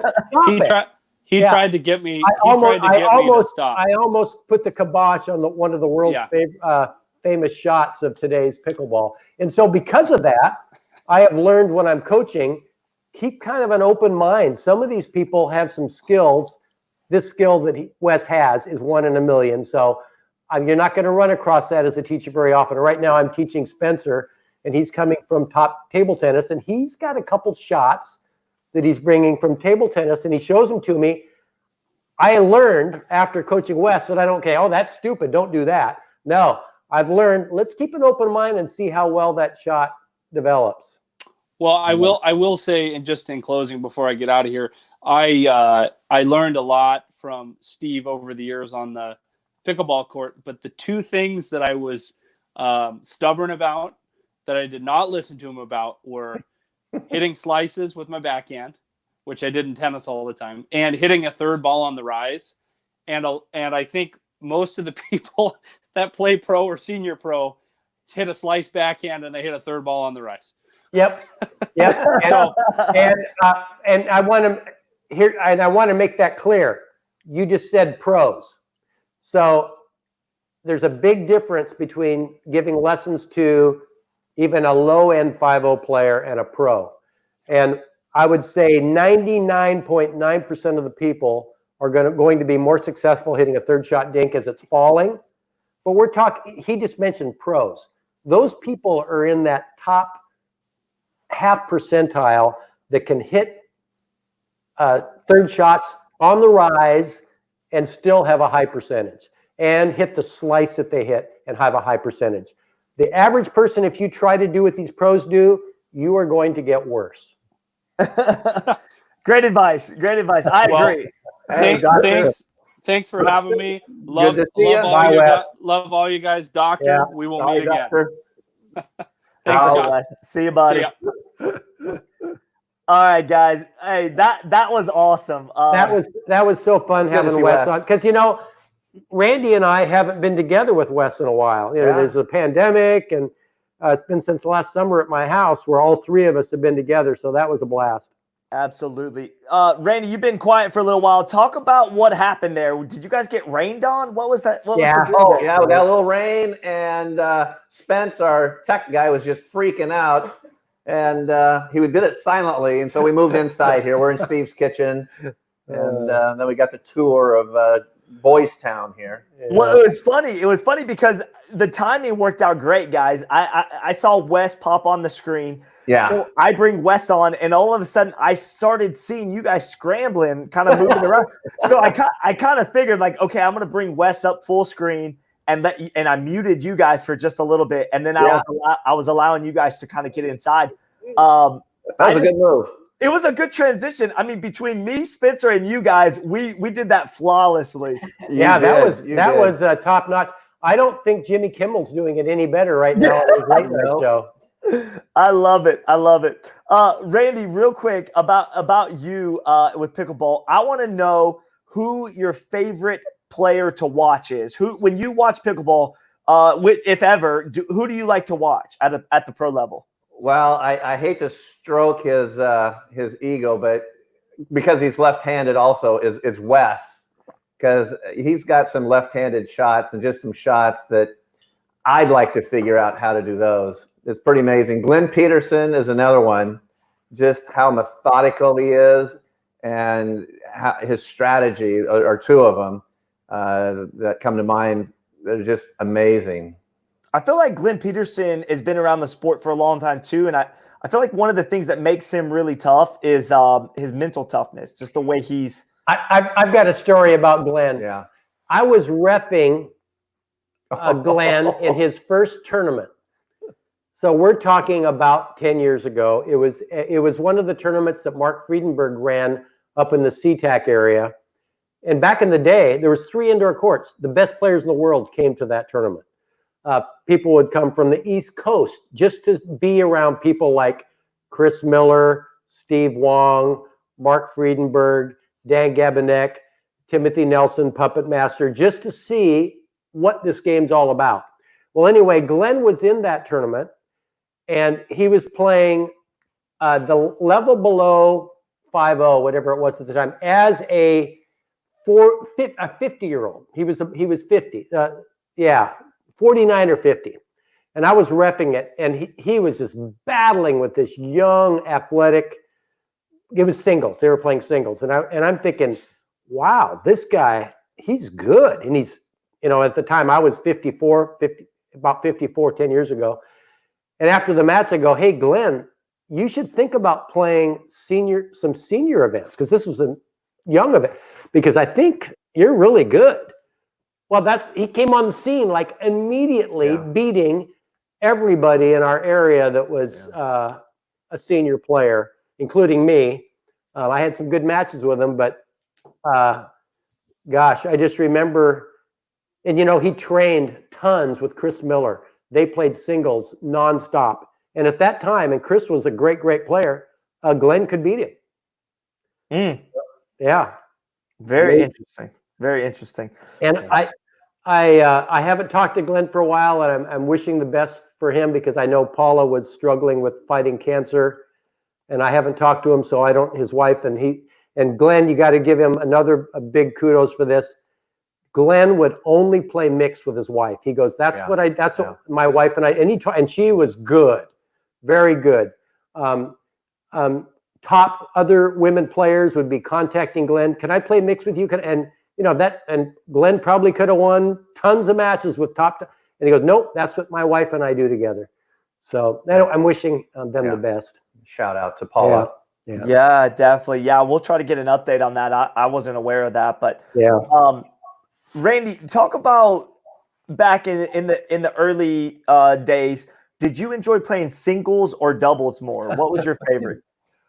I enjoyed singles, and at that time, Steve, just his strategy just always got me until I just tried to figure it out.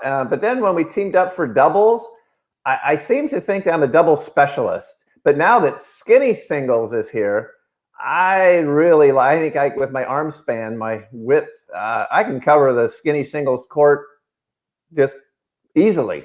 And I've been working with my opposite hand, with my right hand. So if I need to switch hands for skinny singles, I'm going to do that. So I'm giving skinny singles a thought. I think during this pandemic, it makes sense to have some skinny singles tournaments. When things open up, they might not be opening up where because of the 6 foot spacing, where maybe we're going to have some skinny singles tournaments show up. Yeah, actually, what's funny is Monarch, who is owned by Dick's Sporting Goods, that's my sponsor in pickleball, and they created a 12-foot wide net or 12-foot long net. So it's got a foot on each side of the 10 feet. So me and my girlfriend Sarah, during the quarantine, we haven't been able to play with other people, but what we do go out and do is play skinny singles. And I got to tell you, I played this morning, guys. And one thing that it does is it really makes you focus on what shot you're about to hit, because absolutely. And here's what I want to say about that too. Now, skinny singles is the best drill in the world, by the way. I mean, if you want to get good at doubles, play skinny singles nonstop. But my view on ratings today, this is one of my bugaboos, is the ratings. And I love having an ELO system because it works in table tennis, works in chess, works in billiards. It doesn't work in pickleball. Why? Because you can't write an algorithm for doubles, because we isolate the weaker player. So you could have the best player. I've had top pros call me, senior pros, and call me and goes, I can't play in the 5-0 tournament because my rating went down to 4-5 because I've been playing with a 4-0 partner because they're best friends, and their rating went down. And this, I mean, I won't give names, but we're talking top players in the world. They're now not allowed to play in the 5-0 because their ratings went down. Why? Because they played a lot of tournaments with a weaker player. So here's my idea. Instead of getting our ratings from doubles, your club has ratings days, and you get your ratings from playing skinny singles. If you are a good skinny singles player, you are a good doubles player, no doubt about it. It would be way more accurate. Interesting. That's very interesting. I think just you guys being around the sport for so long, it's good to hear some different perspective and kind of get some different viewpoints about what would be good for the sport. I know personally, Steve, that you and I have talked about some stuff like that, some rule changes, some things like that. I want both of you guys to answer this. Talk about what rule you might want to see changed, or something that you would would want to see mixed up. I want to hear from both of you guys. Go ahead. Either one of you guys start. I don't know if Randy even has any, but well, I do have one, and I'll go first. I would like to see the rule change that after you've hit a winner, that you then can step into the kitchen. Oh, I would talk about why. But why? Well, first off, the term it's a winner, so they're not going to return it. And if it's already bounced twice, or if it's hit the back fence on a smash or something, they're not going to return it. So I think your momentum, if it carries you in the kitchen after it's bounced twice, that's okay. So his viewpoint is coming from a 6'6" guy who loves to reach, and that would help his game. I don't like that idea because I don't want the court ever to change. I don't want the no volley zone to change. I want the court to remain the same. But in the future, when we start getting Michael Jordan-esque athletes playing this game who have skills, tall people are going to have a big advantage. This is one thing that sort of keeps them from doing what he's talking about. Also, that rule, like I said in the beginning, when I played, we could fall into the kitchen. Yeah. And that rule changed because people were figuring out, oh, I can jump into the air, smash it in your face, and then fall in. So, Randy, that's why I think you're wrong on that one. I love it. I love it. You know what I love about life is that we're all entitled to our own opinion about it. And I love that. I love that Randy, you were like, oh, I don't know if he's got anything. And he was like, no, I do. Because to be honest, that 6'6" frame, it works to his advantage. Yeah, that would totally help him. Yeah. Man, if he could fall in the kitchen, it would be the same thing as being 7 foot tall. Oh, I love it. I like that. Randy, you know where he's coming from. Yeah. So when we play rec play every Friday, and these people know who I'm talking about to play with us, and they're great players, and we've coached them, and they're great students of the game. We rotate. And so we have different partners. When Randy is on the other side, it's very hard to win. Why? They cannot hit the ball short enough to Randy. And this is going to be again, we are going to get 6'6" athletes playing pickleball. It's going to happen. The Isners, and I guess Isner is playing pickleball, who's what, 6'8", 6'9". You are going to have to be so good at dinking the ball short. The last thing I'd want would be somebody who could reach in, smash it into my chest, and fall into the no volley zone. I definitely see. My response is, you look at his shot that set that up. Yeah. That's right. But I definitely see the two contrasting viewpoints because Randy being 6'6", of course that works to his advantage. Exactly. And then the opposite is Steve going, no. We don't want Randy to be able to fall into the kitchen after hitting the winner. If his rule happened, and we get in the Olympics someday, and Seymour Rifkind is working hard on that with the World Pickleball Federation. And Seymour, if anybody doesn't know who Seymour is, he's done so much for the sport of pickleball in a short period. In 5 years, he's working nonstop on the Hall of Fame, on certifying. He was the first one to certify instructors. I'm an IPTPA certified instructor. I was one of the first certified instructors. He saw a need for it. But when we get in the Olympics and you go to the airport, you can always tell a basketball team, can't you? Oh, there's the basketball team. Well, it'll be, wait a minute, maybe they're a pickleball team. That's what would happen. That's really where we're heading. It is going to be a tall man sport. But you got the people like Kyle Yates who are Daniel Moore, and then Jeff Warnick. Well, no. So there's an example of a super tall person. And everybody says he's unorthodox, don't they? Yes, that's the first thing they say. But now think about it. Is he unorthodox or is he ahead of the curve? Well, you tell me, because I always think he was unorthodox. I think both. I think what he does could be taught to people who are 6'6", 6'8", to play that way. Because he stands straight up, the ball comes right here. If you can do, used to call that the windshield wiper. See what I'm doing? So he's only using one side of the paddle. Well, how much quicker are you when you're only using this side? Very much quicker. Yeah. Well, if you're a tall person, that works. So I actually think what he's doing is ahead of the curve for a tall person. Now, for a small person, I'm going to be like I'm Meoke Lee, if you know Meoke, 5'3", 5'4". She plays the game like this, windshield wiper kneeling down, and it works. So there are different techniques that work for different heights. But when you talk about reach and length, I think what Warnick is doing is actually ahead of the curve, and I think you're going to see other people do the same technique. Absolutely. I love it. All right, guys, look, we're going to mix it up a little bit, okay? I want to do some pickleball trivia questions with you two right next to each other. And here's what we're going to do. I'm going to keep score, okay? I didn't tell you guys. I didn't tell you guys. No, I don't know. Yeah. All right. So here's what we're going to do. I'm going to here's the rules. I'm going to ask a question, and if you, as I'm reading the question, if you know the answer, all you have to do is say your name and raise your hand. So like, okay. So if I'm reading the question and Randy thinks he knows it, he can interrupt me and say, Randy, just like that. Put your hand up. And I'm going to keep tabs. We're going to go through these questions, and I'm going to see from a pickleball trivia standpoint who can get this stuff right. But it's not, because I feel like some of these questions both of you will know. Some of it's going to be who's got quick draw McGraw hands, who can raise their hand and say their name quickly, okay? So here, Scott, I need to take a quick timeout to use the restroom before this. Okay. I use all my energy. And I'm going to make sure Spencer turns my mic off so you don't hear me in the bathroom. So I have to have my technology person come over here.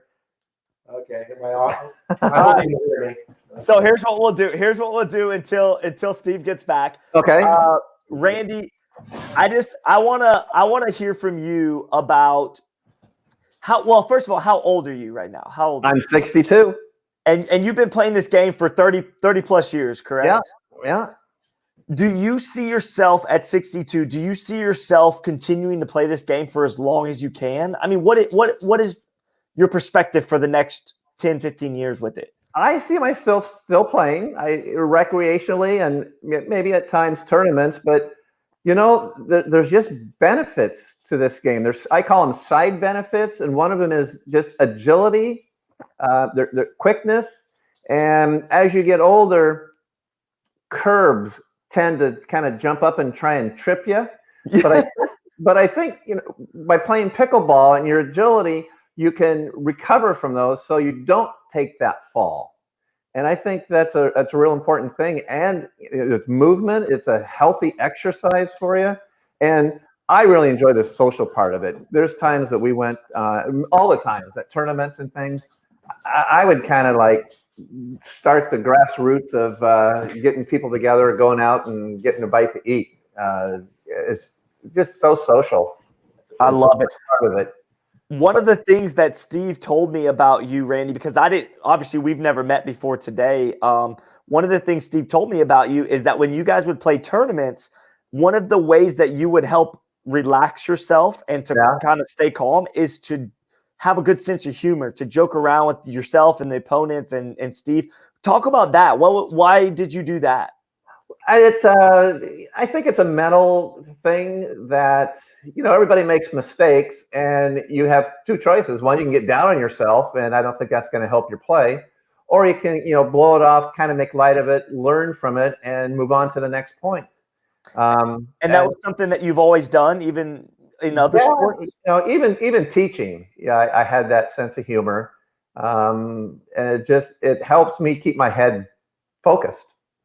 That's awesome. Were there any, when you started to lose focus in a tournament, or maybe you were struggling for 3 or 4 points in a row, was there anything that, say you and Steve are partners, because we're having this interview with you two, was there anything Steve could say or do to you during those things to snap you out of that? Or are you the type of person that just gets out of it on your own? You don't need anybody to tell you? Well, I think it's a little bit of A and a little bit of B. I know oftentimes like that, either one of us, if we have a string of mistakes, we'll just call a timeout, and we'll talk about it and say it was a strategy that it wasn't working, and so Steve would suggest, okay, let's go this, let's do this, and but also he'd say, that's okay, you're doing fine. And, so I didn't get down on myself, and I listened to him, and most of the time it worked. Were you the type of player? Because I know everybody, in my experience with sports in general, but let's talk about pickleball related. I have had partners that are very positive and uplifting. Even when I'm making mistakes, they're going to be just positive with me. And then there's other partners I've had where they're not negative, but they kind of come down on me like, hey, get your head out of your ass. Like, let's go, let's get together. What type of player are you? Like, do you respond better to the positive, or do you respond when somebody kind of lights a fire under your ass? Well, number one, if I had a negative player, I wouldn't have a negative partner. I mean, there's no room for negativity in that. And that's one of the things I like about Steve is that he's positive. And if he sees whether it's a technique, whether it's mechanics or something, he'll say, hey, try this or try that, without criticism or whatnot. And they just go from there. But I will not play with a negative partner. That's awesome. I just was curious about that. And Steve, are you back with us? Yeah, I'm back. I think can you hear me? Oh, yeah, hear me. There we go. Steve, what about you? Are you the type of player that responds better to the positive reinforcement, or can somebody, like if Randy said, hey, get your head out of your ass, let's get going. Like, does that? Randy would never say that. I don't see those words coming. So, no, I definitely deal better with positive. And that's how we could probably count on 2 or 3 fingers the time we were negative to each other during 30 some years of playing on the court. Yeah. So, and then, and I will tell you, and I was probably responsible for maybe all 3. And I would say I regretted every time I wasn't positive. So, and that's a thing. I bet you could talk to plenty of teams and they will tell you all the regrets they've had have been for negative things, definitely not for being positive, but for being negative. That's right. Absolutely. And it's kind of a tight, thin line between, being so competitive, wanting to win, and being positive. And it's a kind of a fine line to do that. Both of us have always been harder on ourselves than we are on each other. We're not hard on each other. We might be hard on ourselves. I remember there was a tournament where you couldn't hit a third shot dink, and you were just, and we wound up still, I think, winning that match. But it was like just couldn't hit one. And what Steve said oftentimes is, okay, let me take it. Yeah. Let me take the next 2 or 3, and that's a real positive outcome. I love it. That's great. I mean, that's part of the reason you guys had success together is because you got to leave the ego aside when you're playing pickleball, and you've got to be able to adapt on the fly when things are unfolding quickly. Exactly. And I countless times when we can sense each other, we're kind of in a funk, we'll call a timeout. We'll take a breath and we'll talk about it. And that was a well-timed timeout. And a lot of the breakups of teams don't always happen on the court. They happen off the court by saying negative things about your partner to other people. And we never do that. I mean, we tell everybody how great our partner is. I remember it was a tournament where we didn't win. And I remember afterwards telling you, you're the best player in the world. I want to, if I had to choose, and I remember you telling me, thanks for telling me that. Yeah. But it was a senior tournament. We didn't win this. And I go, you know what? If I could choose any partner, you're my partner. That's awesome. And that was after the match, and we had lost. So I think we had lost to Glenn Peterson or Scott. It was a big team. It was a big team. But I said, if I choose to choose a partner, you're my partner. I love that, guys. What each other's strategy is, we're on the same page. I know Steve's going to dink and dink and dink, and he knows I'm just crouching lion, hidden tiger, ready to pounce on that ball. Absolutely. And we know, so we play to those strengths. That's awesome. I love it, guys. I love the insight of y'all's partnership in pickleball, and just it kind of shows what kind of personalities both of you have, and that's really why I asked that question. And honestly, look, I haven't thrown any comments from people yet, but Lala, how do you say Lala's last name? Klimico? Yeah, Klimico. Klimico. I love Lala. I love Lala. Diego on the screen. Yes, Diego's on the screen. Famous Diego. Diego's walking around here right now. Here, Diego, come over here. I love it. But Lala, in response to my question, she said, Steve responds to more positive stuff, except for when Steve plays with me. So I love that she threw that in. That's awesome. Yeah. Oh, so I plead. Here's Diego. So Diego is half poodle, half spaniel, the same as Pickle. Pickles the dog from 1965. How about that, Diego? And Diego has like 2 degrees of separations to Pickle because he's been to parties with people who were with the owners of Pickles the dog. So kind of like your 7 degrees of separation with Kevin Bacon, Diego has 2 degrees of separation with Pickles the dog. I love it. Pickles is cute as a button. All right, we're going to shift gears. Now, guys, I want to point out that we have given 2 out of the 3 paddles away. We still have 1 more giveaway to do. Wow. So everybody watching, please, please, please hang in there till the end. We're at about 1 hour and 50 minutes, but we are going to give away the Evoke Premier, which is Matt Wright and Lucy Kovalova's brand new paddle that they just came out with Onyx. In fact, Spencer, I have one here. I can show everybody that paddle. Oh, nice. The Evoke Premier. Here it is. Yeah, here, let's show that. Yep, this is the Evoke Premier. This is, the one that Matt and Lucy use, and they both have all-around games. So this ball can dink, can hit power. Very popular paddle right now.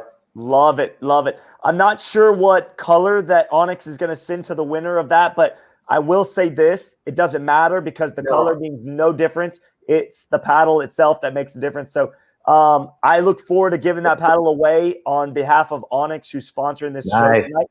But let's go to some trivia. Raise your hand and say your own name. All right. So the rules are, and you have to be very specific. Raise your hand and say your name. That's the only way that you get to answer.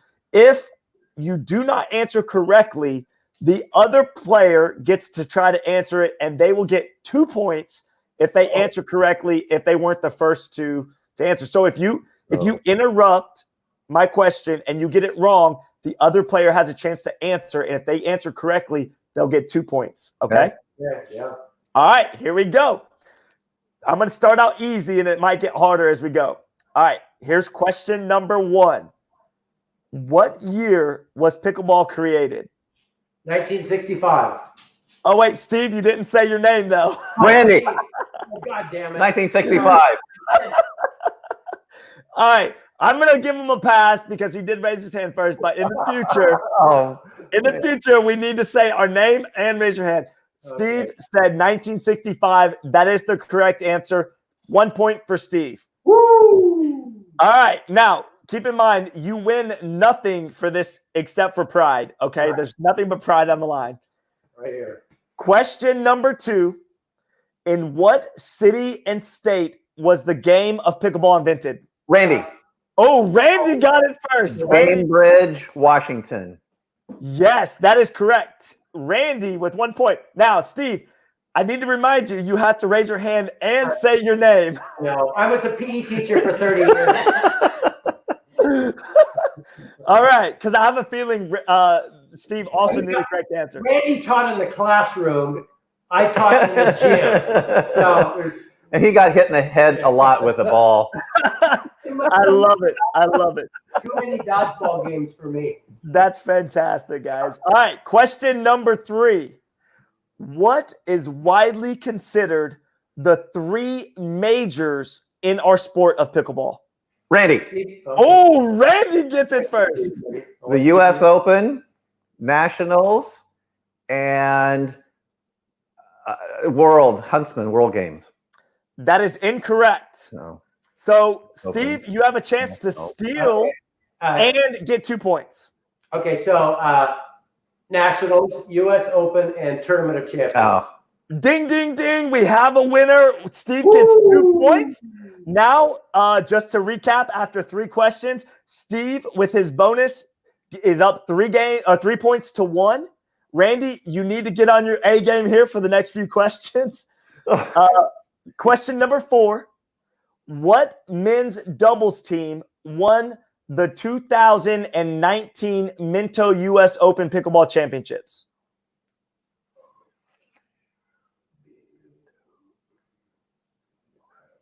Morgan?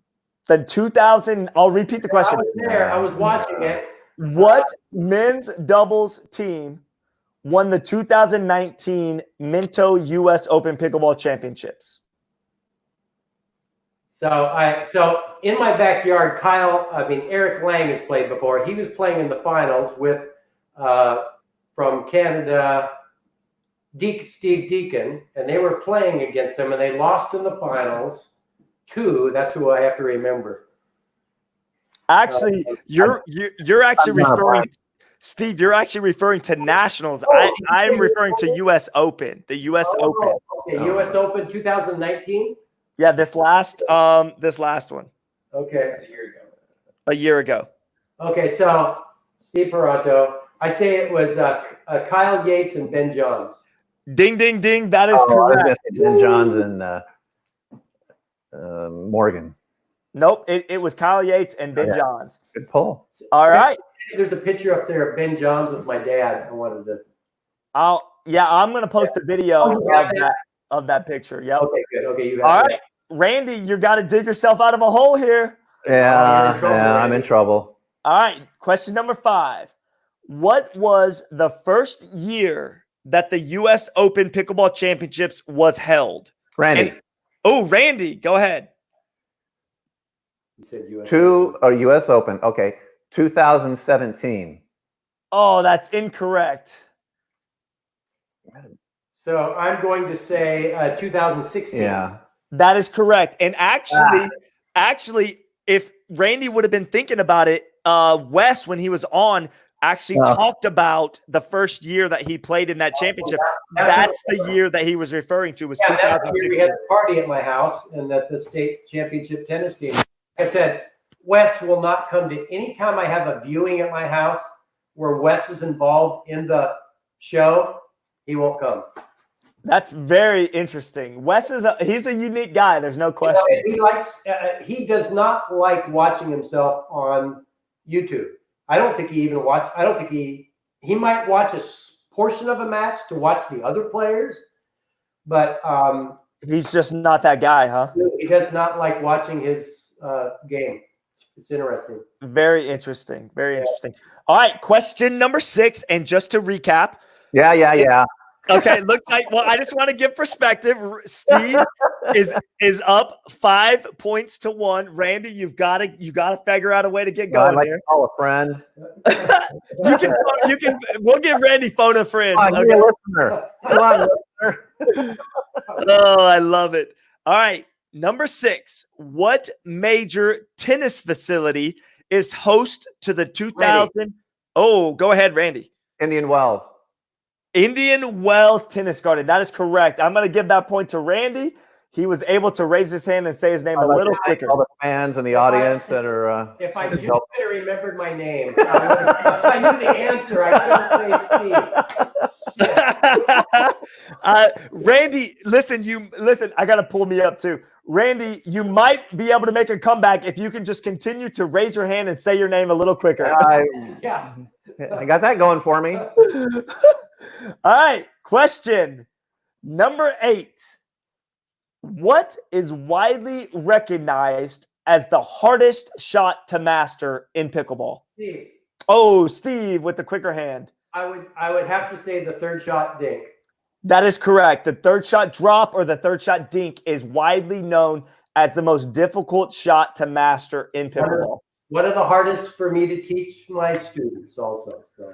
I feel like Randy didn't answer that one because he likes to drive the ball. I almost said Steve's name. And it slowed me down. Oh, I love it. I love it. All right. Just to let you know, we have 1, 2, 3 questions left. Oh. And it looks like 1, 2, 3, 4, 5, 6, 7 to 2. It's 6 to 2. So mathematically, Steve Paranto is winner by mathematics. However, we're going to continue out just to see if Randy can save face here with the rest of these questions. Oh, I'm not worried about it. You can win if Steve gets them all wrong and you get them right. That's true, because if Steve Right? gets it Well, wrong, he guesses wrong, and then I guess correct. Oh, That's so a I second shouldn't guess. I shouldn't even raise my hand. Is that what Spencer's giving me? Yeah, advice? that's what I would do. Just don't raise your hand. Okay. so from a strategic point, Pretty if good for a gym Randy, teacher. all right, okay, here we go.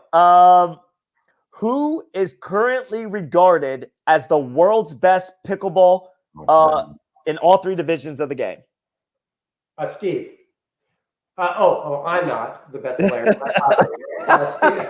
Oh yeah, you are. It's on, we got it on video somewhere. I would say the number one ranked player is Ben Johns. That's right. That is correct. He is Yeah, regarded. I agree.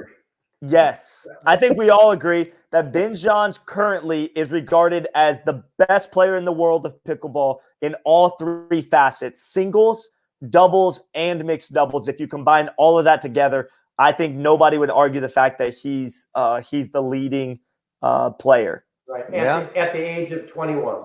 Wow. That's right. At the age of 21, which is scary. Scary. It is. And he's a super nice guy. He's very down to earth, very approachable. He's one of, I believe, 7 kids in his family. Oh, I didn't realize that. Yes, he comes from a big family. And I'll tell you guys, my experience with anybody who was raised in a family of like 7 or 8 kids, even Tyson McGuffin's one of 7 as well. They are always very down to earth, very approachable, very just practical people. And I love that. You know, I didn't know that about Tyson either, and I certified him as an instructor a few years back. Yep, that's true. Ben Johns and Tyson are both members of big, very large families. Yeah, well, so right. Enrique is the baby of 10. He's number 10. Wow. I did not know that. I did not know that about Enrique. So there you go. You learned something. And you know, you have to go to the only children aspect too. So I'm an only child, and Wes is an only child, and look how nice we are. That's right. I love it. Yeah. All right. Question number 8. Oh, I'm sorry. Question number 9. I already did 8. What city is widely known as the pickleball capital of the world? Randy. Oh, go ahead. I want to see you. I think Randy got that just before. I want to see him answer this. Palm Desert. That is both. You get double wrong answers for that. Just to recap, Randy said Orlando. I'm going to say Surprise, Arizona. Actually, that's probably true from a pickleball number standpoint. But the what is widely known as the pickleball capital of the world, guys, is Naples, Florida. Okay. Oh, interesting.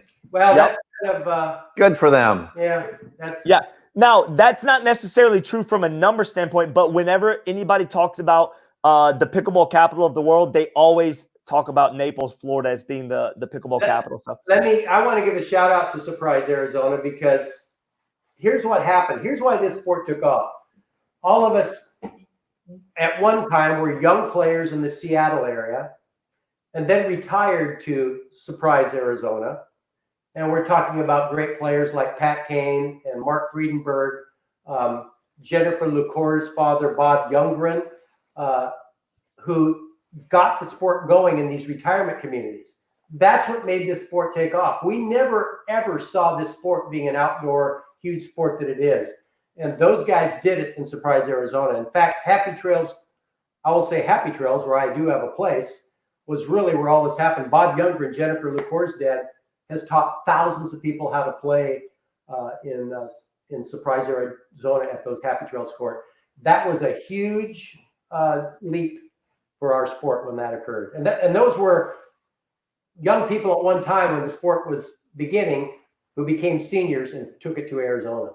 I love it. Yeah, and honestly, what's said as the pickleball capital of the world is Naples. I think because the U.S. Open has gained so much popularity over the last 5 years, but I would say Surprise, Arizona per capita probably has more pickleball courts dedicated than any other place in the United States. Actually, the other one, if you go per capita, the most courts is Huntsman. St. George, Utah. St. George, Utah. Even currently, yeah, 4 courts per capita. Okay, well, I stand corrected. St. George, Utah. Now I'm not absolutely just because comes out of my mouth. I know they're one of the most per capita. I will say this: St. George, Utah, probably has the most amazing views. Oh yes, from a pickleball standpoint. fantastic.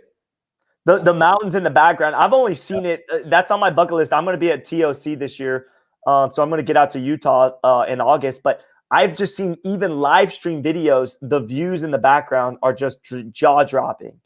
Yep. I love it. All right, let's get back. We got 2 more questions. And this one, number 10 question, is sort of a trick question, but if you listen carefully, I think it makes sense. And I'm curious to see who gets this correct. Number 10 question: how many holes does a DuraFast 40 pickleball and a Franklin X40 outdoor ball have? Well, Steve, I thought 40 because I know that an indoor ball has 26.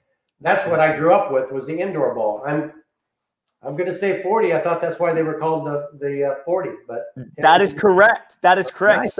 So anybody watching, including you guys that may not know, an indoor pickleball has 26 holes. Yep.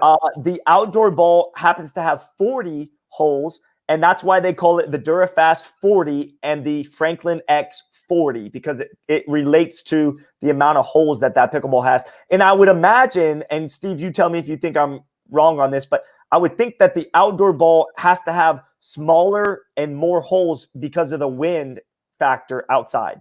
So let me tell you a story about the ball. When I was learning, we were playing with the Cosum ball, which is today the closest ball you can get to that is a jugs ball. 13 holes on each side, 26 holes. It's a much slower ball, much softer ball. That was the ball that the sport was created around. When Joel Pritchard and Barney McCallum and Bell invented this game, that was the ball they created it around. So it had 26 holes, and that was for outdoors and indoors. That was the ball, and that was the ball for many, many, many years. Then when Pickleball Incorporated started, and that was started by the inventors, a few years later, they decided, hey, we can make some money by creating a different ball. Let's create a ball made for pickleball. So they created the DuraBall. Well, all of us big-time players in the 80s and even 90s hated that ball. We outlawed it because it's ridiculous. The game is, all you do is hit it hard. Well, because we didn't have the skills to do what the players can do today. But anyway, we outlawed it. Well, then in Arizona, when the game picked up and they had to play in wind conditions, they found out this heavier ball was much better in the wind, and that is really why that ball took off. And I mentioned Bob Youngren earlier, and I think the story goes that he's the one that kind of, hey, let's try this ball. And I might be wrong, but that's the story I heard. I don't know if I heard that from Bob or Jennifer, but that's why we use the DuraBall today. Now, there is a downside to the DuraBall, a big-time downside. When they made that ball, Pickleball Inc., they pushed that as this is the only pickleball you can use. Well, guess what? When pickleball was a big thing in PE classes, high school kids, junior high kids trying to play with that hard ball on a wooden gym floor, the game was horrible. And it made the game go backwards as far as PE teachers are concerned. And then the PE teachers were told that was the ball, and they didn't know any better. So then eventually we had an indoor ball and an outdoor ball. That's the story of that ball. That's an incredible story. And I have to say, 4 or 5 years ago, when Onyx was inventing the fuse ball, they were getting a lot of input from me. And being the indoor player I wanted a soft ball. And I was a big proponent of all the Onyx style fuse balls at the beginning. And I'll have to say that in today's game, with the skills of the players, the softer balls are just too easy for today's pros. It's just too easy. The game becomes too much dinking, where the pros can reset a hard DuraBall going 50 miles at them, turn it back into a dink. So that's one of the areas in pickleball where I've changed my mind. And I am in the DuraBall camp, or the plastic ball camp now, where I wasn't even 3 years ago. Yeah, I agree. And Randy, I know Steve just said he preferred indoor. He was a big indoor player. What is your preference? Do you prefer to play outdoor versus indoor, or vice versa? Well, if we play indoor, I like it on not a gym floor. So it'd be like the tennis court floor. To me, the ball, whatever ball you use, it just has a tendency to skip on the gym floor, the wood floors. Outdoor, I'm playing more and more and getting more used to the Dura. But I think it's good for the brain to play with all different types of balls to help with your mechanics and your play. So in order to be successful with a hard, difficult ball, like the Dura ball is the most difficult ball to play with. And to be good with the Dura ball, you have to have very good mechanics. Usually we're talking about short little swings, being able to block, being able to have soft hands. And that really separates the top 5-0s from a 4-5 or a lower 5-0. If I was to play a top 5-0 player, I would rather use an easier ball. But if I am playing anybody not to my level, I would rather play with the most difficult ball there is. That makes sense. They're over faster with a Dura than a softer ball. So it's an advantage to some. Sure. And I think this is a relevant question. I'm going to pull myself back up here real quick. I think this is a pretty relevant question because Onyx is the one sponsoring this interview tonight, and you guys are both sponsored players with Onyx. I mean, if you guys don't know, obviously you don't need to maybe speak on it too in depth, but like I was curious why Onyx bought the rights to the DuraFast 40 ball and took that over. Does anybody know that? Because I don't know if Byron's still watching, but I was curious about that. What the motive was for spending that kind of money to invest in buying the DuraFast. Well, I think Byron would agree with me. There's two big camps in pickleball. There was, the lower level players really liked the softer Onyx ball. And as a teacher, I keep 150 Onyx fuse balls because they don't break. I can use them over and over and over, and they're more forgiving. So when I'm teaching people, I love that ball. And I think for lower level players, that's probably the ball. But I think Onyx also wanted to have the best players in the world also like their product. And they realized that to do that, they needed to have the durable. That makes sense. That makes sense. I wasn't sure what Onyx's motive was to buy the ball from Pickleball Inc. because, and actually, I don't know if you guys know this, but I had heard so I had brought this conversation up before in the past, and I had heard that Onyx actually owned the ball, the DuraFast ball previously, sold it, and then bought it back recently. So that's very interesting to see that. I haven't heard that, but they might have. I don't know who I even heard that from, but I just, stuff gets tossed around sometimes. So I don't know if that's factual, but I do think it's interesting that Onyx now has what I would call the premier indoor ball, which if I'm going to play indoor on like a gym floor, not a tennis surface, I would prefer to play with the orange Onyx ball, the one that they came out with. Right, and then if I'm going to play with a ball outside, I used to say I didn't like the DuraFast because it was a ball that you couldn't fake being good at. So you actually had to be able to hit the shots. That's but true. now that I've gotten better and I've gotten to be a 5.0, I actually see why people love the DuraFast 40. I feel the same way, Scott. Back in the early days when we were using the indoor 26-hole balls, they didn't spin much. There's another area the game has changed drastically. We did not hit drastic spins. We hit pretty flat and just hit the ball where we wanted to place it. With an outdoor ball, with the 40 holes, heavier ball, spin means something. And so hitting a sharp backspin return to serve or hitting at the appropriate times a cross-court spin aggressive dink is a very effective shot. That was not very effective back in my early days with an indoor ball. It wouldn't even been of value to do that. It wouldn't have been a benefit. And real quick, by the way, because I threw that out there, Byron, who's still watching, which I love Byron. He's very, very good player, referee, and just a guy who's good for our sport overall. Byron says Onyx never owned the Dura ball before purchasing it. So that makes more sense, actually, because I was kind of confused. That before, so yeah. That's actually really good that he cleared that up because I was confused on why Onyx would buy it, sell it, and then buy it back. So hi, Byron. So Byron is another good example of a great friend I've made through this sport, and I knew Byron before he and I were sponsored. He and I got sponsored, I think, almost the same day with Onyx. Before they were called Onyx, they were called Pickleball now. That's right. Tom Wheeler owned Tom the company. Yeah, Tom Wheeler. And I liked that paddle a lot that they had. And remember, at that time, there was no such thing as sponsorships. And you asked me earlier, why am I not playing with a Pro Light paddle? Because my dad invented the Pro Light. Well, there was no such thing as sponsorships. And Onyx came to me, so how would you like to be sponsored? You're going to get some paddles and well, and I like the paddle. Now I will say this, paddle means everything to me. If I didn't like the paddle, I would have said no. That's right. But at that time, there was probably less than 5 people even sponsored by a paddle company. Yeah. So that's how all that happened. Well, and just a quick story. We were at Nationals. Oh, yeah, that's right. And Tom Wheeler, he came up to us and he wanted to see if we would sign. And he gave us these 2 paddles the day before the tournament started, the practice day. And we loved it. And normally you'd never do that with a new paddle. We switched that day and won Nationals with that paddle. With a paddle we had never used before. I would never dream of that today.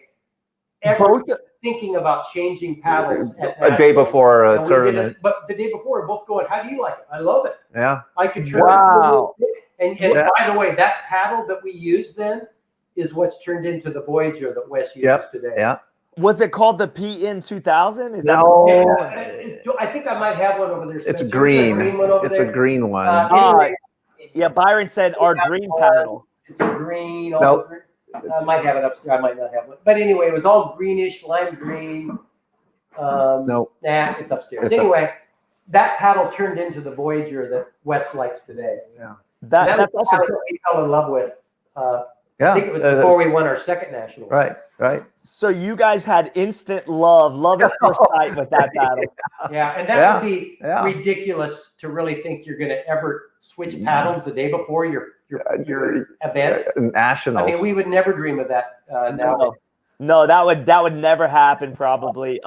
Matter of fact, I think the pros these days, or even back then probably, but like people are very particular about their paddles. So I find that to be very interesting that you guys were love at first sight and switched over the day before.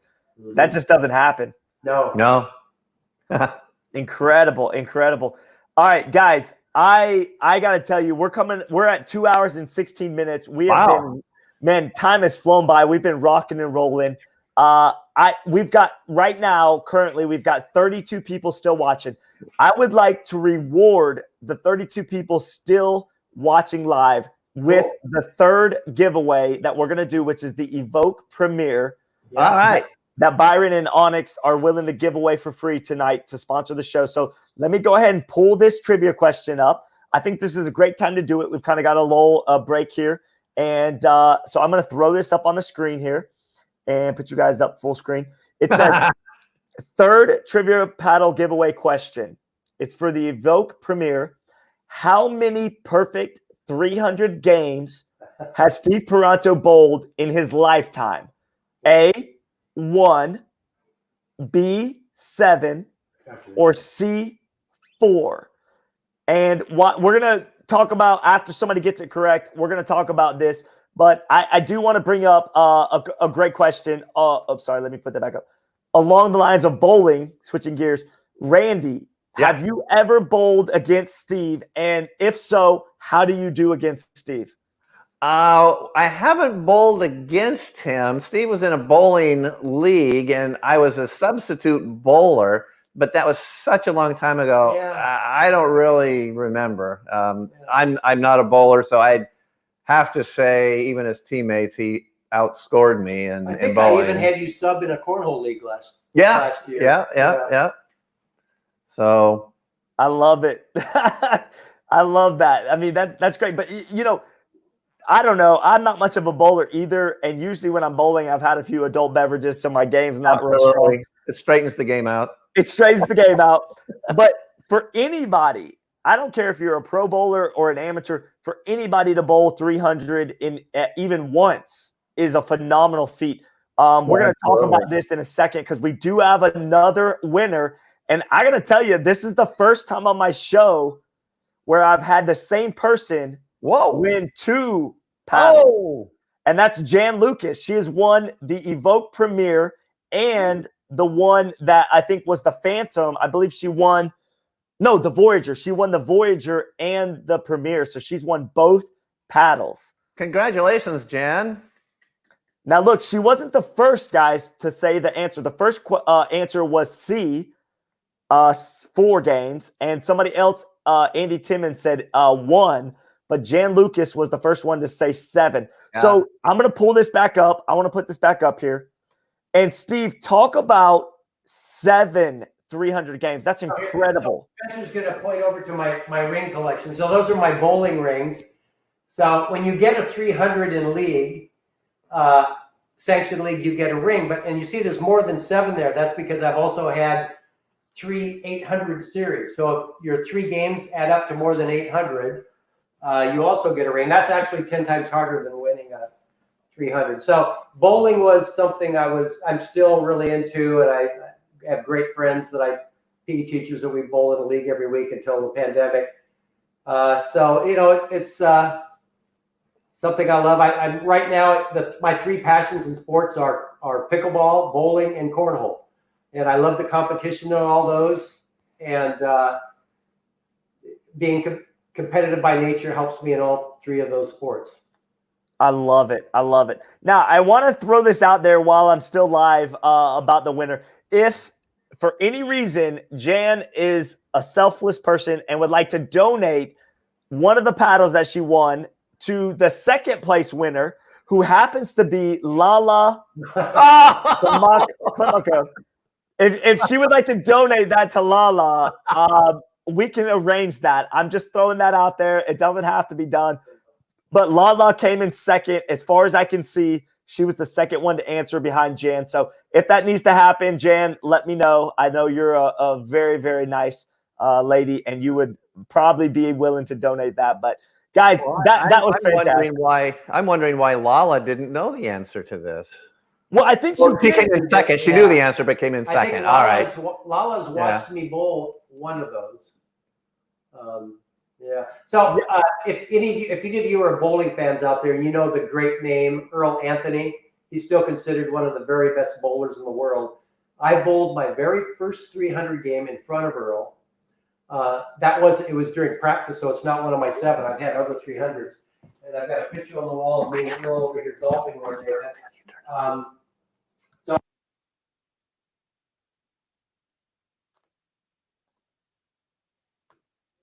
Hang on, Steve. I think we lost you for just a second. It looks like Spencer may have turned your mic off.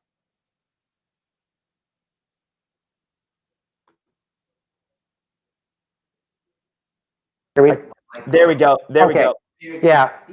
Anyway, I was just telling a story about the great bowler Earl Anthony, who I bowled my very first 300 in front of. It wasn't one of my 7 sanctions, but Earl Anthony was probably known as, at the time, one of the best bowler in the world.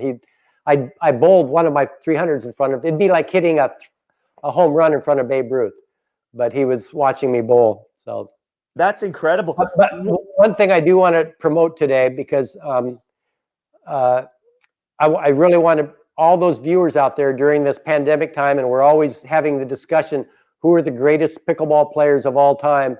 I want you to get involved in nominating players or contributors to the sport to the Pickleball Hall of Fame. And if you go on the pickleballhalloffame.com, there's forms to do that. Now, I do want to remind you, in order to be in the Pickleball Hall of Fame as a player, you had to be a dominant player for 5 years.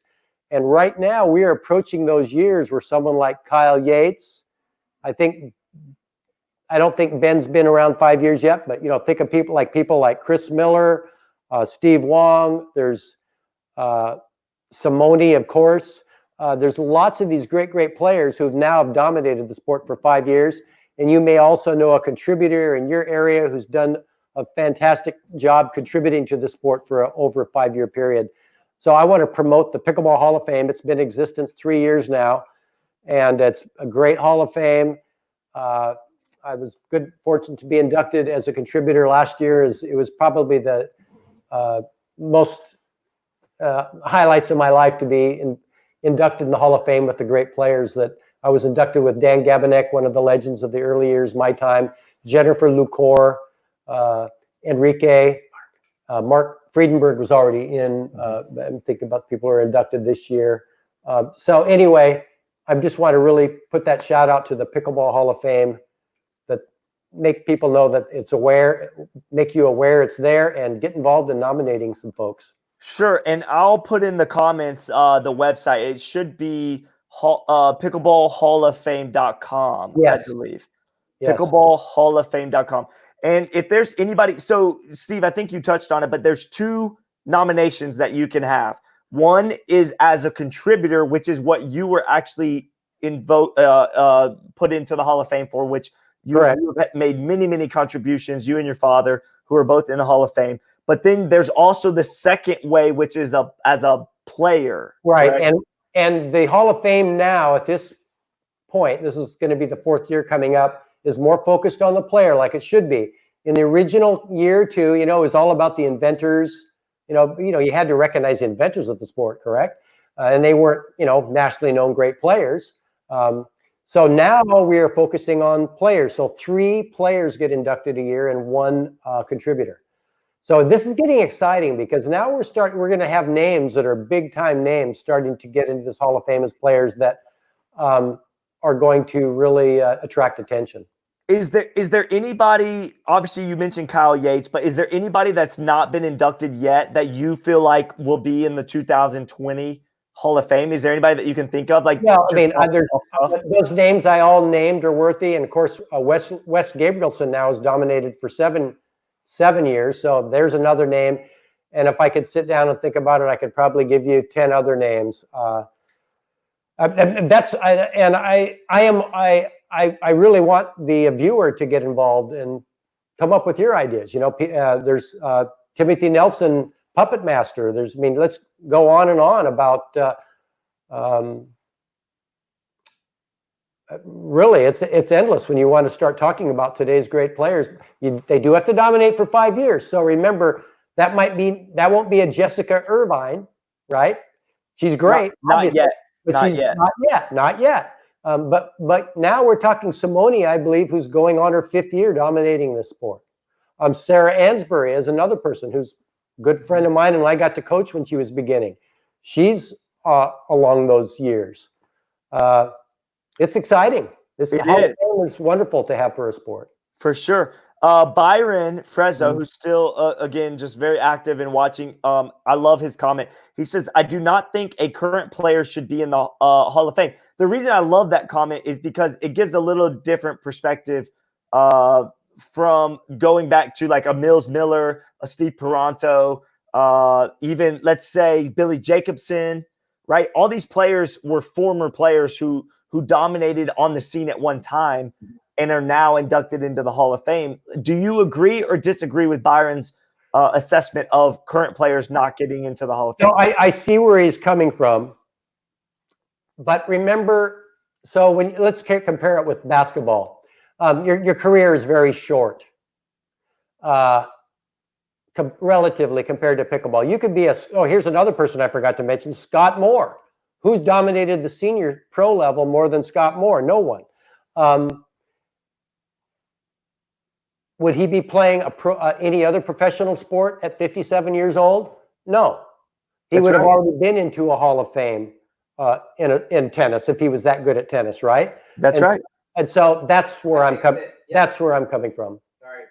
Yeah, definitely. No, I agree. And I think the Hall of Fame is something that I personally am so thankful that it got created and that it's existing, because in every other pro sport, we have a Hall of Fame. And I think there's just something like you give the nod, right? You give that nod to the player or the contributor in any sport who has poured their lifetime, their soul into a sport that they love. And pickleball should be no different, right, Steve? I mean, pickleball people have poured into this game since 1965, since the creation of it.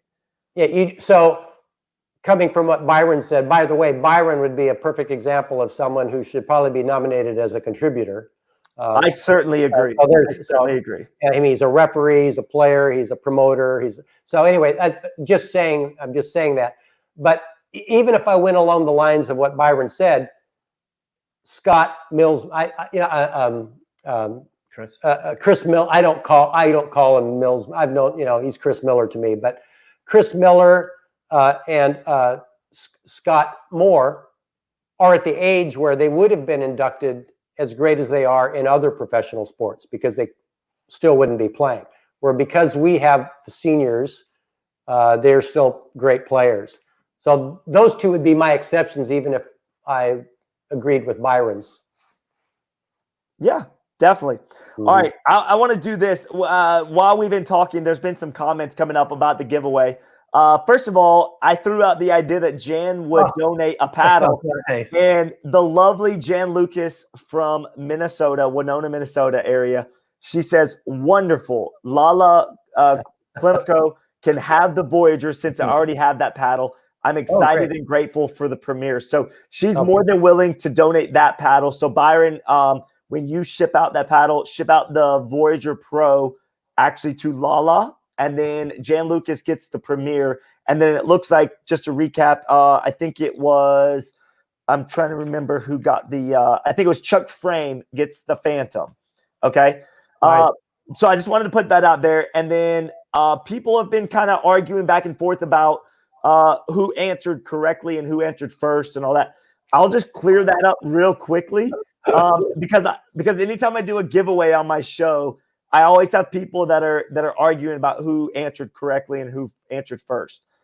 The simple answer to that, everybody, is I see the comments correctly as they come up on my stream. Okay. So I know exactly, I can go back and reference who answers first, second, third. So my answer is the correct answer and the end answer. Okay. So you can go ahead and put that to bed. Yeah. But it looks like Lala is going to end up getting the. That'll be a good paddle for her game. She'll like that paddle. She doesn't have that paddle. Absolutely. But I just wanted to clear that up because every time I've done a giveaway, people argue about if they were first or not. And I think Brian Straley was saying that he was first, but everybody's stream has a different way of showing that, right? So, but I get to see the big picture. So anyway, I just wanted to put that out there. Do we have Randy back? I think we lost Randy for a little bit. Here. And I want to make sure Spencer shows his face. In fact, Spencer, sit in my seat for a minute. I'm going to put Spencer. He's my star student lately, and I love when a young top player we'll have falls in my lap. So I'm going to put Spencer in my seat right here. Let's do that. Yeah, let's do that. And I think we can hear him okay even without a microphone. Yeah, that's true. We'll just use Randy's mic. I'll mute that. We'll use mine. Yeah. This is muted. This muted. Yeah, it's muted. It's muted. Oh, I have to zoom it out. Or there we go. He did it.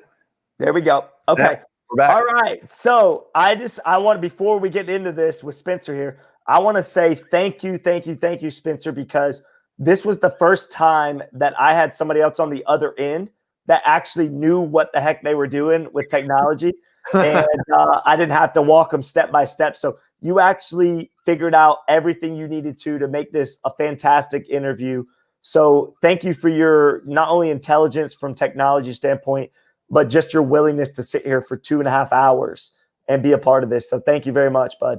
Yeah, no problem. I enjoyed it. Yeah, man. I mean, I got to tell you, I'm impressed.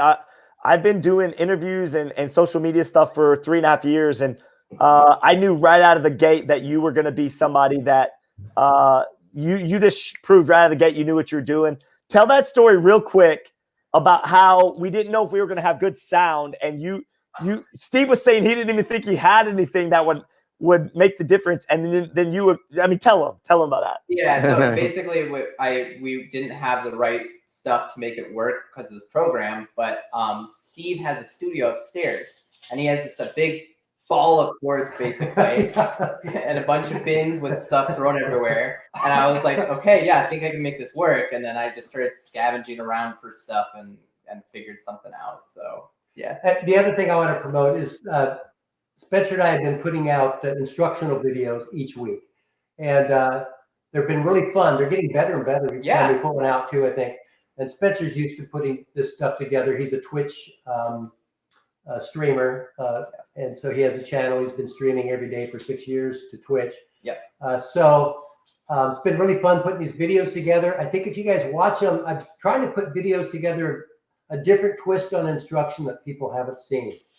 The things that'll help anybody or might even help the modern player get better. So.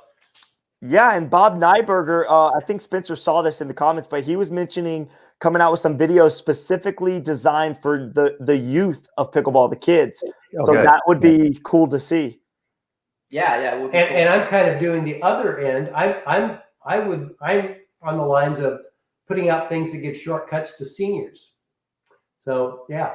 That's awesome. Yeah. Spencer, while we've got you real quick, you come from a big table tennis background. Yes. But talk about your experience getting exposed to pickleball and how have you fallen in love with it, or what's your experience? Yeah, I absolutely have.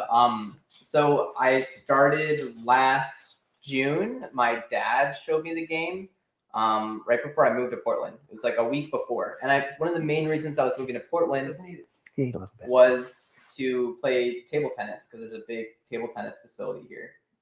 But a week before I moved, I played pickleball with my dad all week when he came to visit me, and I fell in love with it. And by the time I moved to Portland, I was looking up where I could play pickleball, I actually haven't even gone to play ping pong once. And I've been living here like almost a year now, right?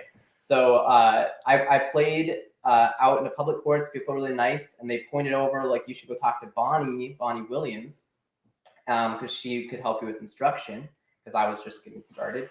And she told me to talk to Steve. So I came over to the bachelor pad and took a lesson, and then we basically just became good friends immediately, and he's been helping me ever since. I love it. Can you see Spencer Byron's comment right there?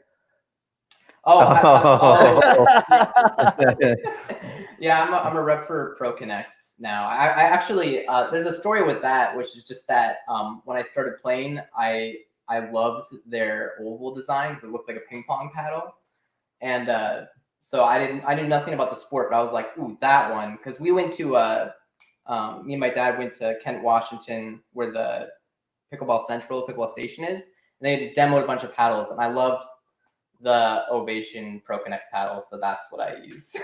I love it. Switching gears, Allie Warner says this should be interesting whenever they said you were going to come on. Do you know Allie? Allie Warner? I don't think so, although I'm going to feel really bad if I do know them. Okay, I didn't know if you knew her because she said this should be interesting, so that's funny. Okay, let's see. Also, Lala says, great interview, Scott, loads of fun. And I just want to reiterate that without my guests, Spencer, Randy, and Steve, this would not have been possible. You three guys were incredible. Spencer for his technology background and just understanding how to make this a great interview.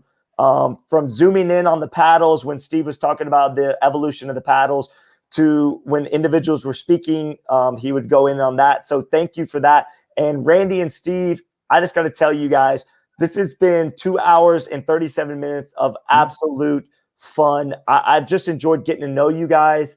You guys are just a wealth of knowledge. You have a great time. I'm pretty sure you guys got a little buzzed at some point, drinking a little bit. So that was fun as well. That made it entertaining. So, but good stuff. Well, thanks for having us on, Scott. Fun times. Yeah. Absolutely, guys. I just don't know if I can thank you guys enough for taking your 2 hours and 37 minutes, but I look forward to doing this again in the future. Spencer, I think you're going to get some people wanting to reach out to see if you can do some stuff for them as well with the technology background you have. Nice. And for anybody watching, tell everybody where they can watch you on Twitch, because if I understand correctly, that's what you do to make money, right? Yeah. So I've been a full-time Twitch streamer. So I play video games every day. I'm doing it for almost 7 years now. And so my channel is twitch.tv/Tooshi, which is TOOSHI. I'll be live shortly after this. I have to go home and stream. I have to be on every day. So I'm actually the longest daily streamer in the world of any live stream. which is 7 years. Is that what you're saying? Yeah, it was 6 years and 10 months. Wow. And is that record that you have, did that start out by accident, or how did you come about being the longest standing streamer? Yeah, it kind of was an accident. I started streaming, and it was doing really well one day, like when I've been streaming for 4 days in a row, and all of a sudden I had a big raid, as you call it, where some people came in from a different live stream, and I basically streamed every day for a month. And by the time I was that far in, I realized, I was like, oh my gosh, I should just keep going. And I kind of just made a thing out of it.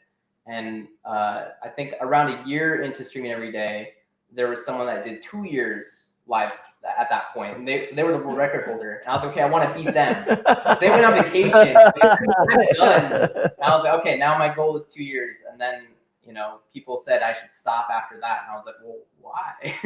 Yeah. And for any of the old school people watching right now that don't know about Twitch or what that is, basically you play a video game, whatever video game of your choice, right? And then you stream it live like we are right now. Yep. And if I understand it correctly, because I'm not big on Twitch yet, but people will donate money. Like people will just give you money for doing what you do, correct?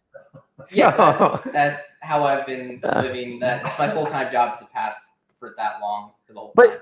But I have to ask this because we're talking about this right now. Yeah.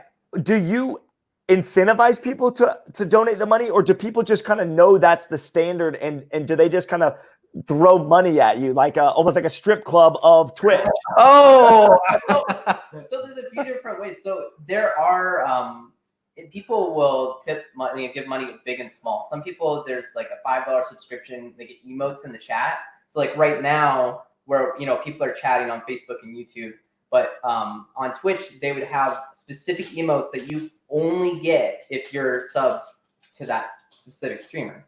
So I make my own emotes, and then they can use them if they pay $5 a month. But then other people will just throw huge amounts of money because it shows up on the live stream and you get a live reaction out of it, right? Like the same way when you put the comments on the screen, full screen, so everyone can see it. It's like if someone tips, $100, it shows up on the screen right above my head, and I'm just, they could see me freak out or whatever. But I love it. I've gotten really clever about making more and more incentives. So like one of the things I do is I have a ping pong robot that shoot a ball at my face when people tip $1. That's gone a long ways. Okay, do you just hit a button right next to you that shoots the ping pong ball at you? No, there's a program. I have like a laptop hooked up to a ping pong robot, and then a script that runs, and a bunch of some program. I'm a computer science major in college, so I did programming background. Okay, so it's highly complex, is what you're saying. Mhm. All right, and the other question I have, and this is gonna call out Randy and Steve if they haven't done this, but have you guys gone onto Twitch and thrown $1 at your boy Spencer at all? We don't even know how. I don't even know what that is. I don't know how. Oh man, I love it. You guys are great. I think this probably, I've had some great interviews, but I think this tops the list for me personally. And I'll tell you why. Number one, it was a great view, right? Spencer did a great job of keeping the stream going well for you guys. Any hiccups that we handled smoothly. We had Wes Gabrielsen, a future Hall of Famer and legend in our sport, come on for about 20, 30 minutes. And I was able to ask you guys 1,000 questions about pickleball, dating all the way back to 1974. So I just got to tell you, I think this probably will go down as my all-time favorite interview. And I've done some good ones. I've had Kyle Yates and Ben Johns and a lot of big names on. But just because of y'all's, I guess, just attitude towards pickleball, your long-standing history, and just the richness in which you guys bring the information to the pickleball people, I want to give you guys a big shout out and a thank you. Well, thanks, Scott. Appreciate it. Yeah. That's awesome. All right, guys, if there's anything else you guys want to say it now, and we're going to wrap this thing up at 2 hours and 45 minutes. Right. All right. Well done. Thanks, Scott. Thanks for having us. Thanks, listeners. Yep. Yeah. All right, guys. Thank you guys very much. We'll see you guys on the pickleball courts. All right.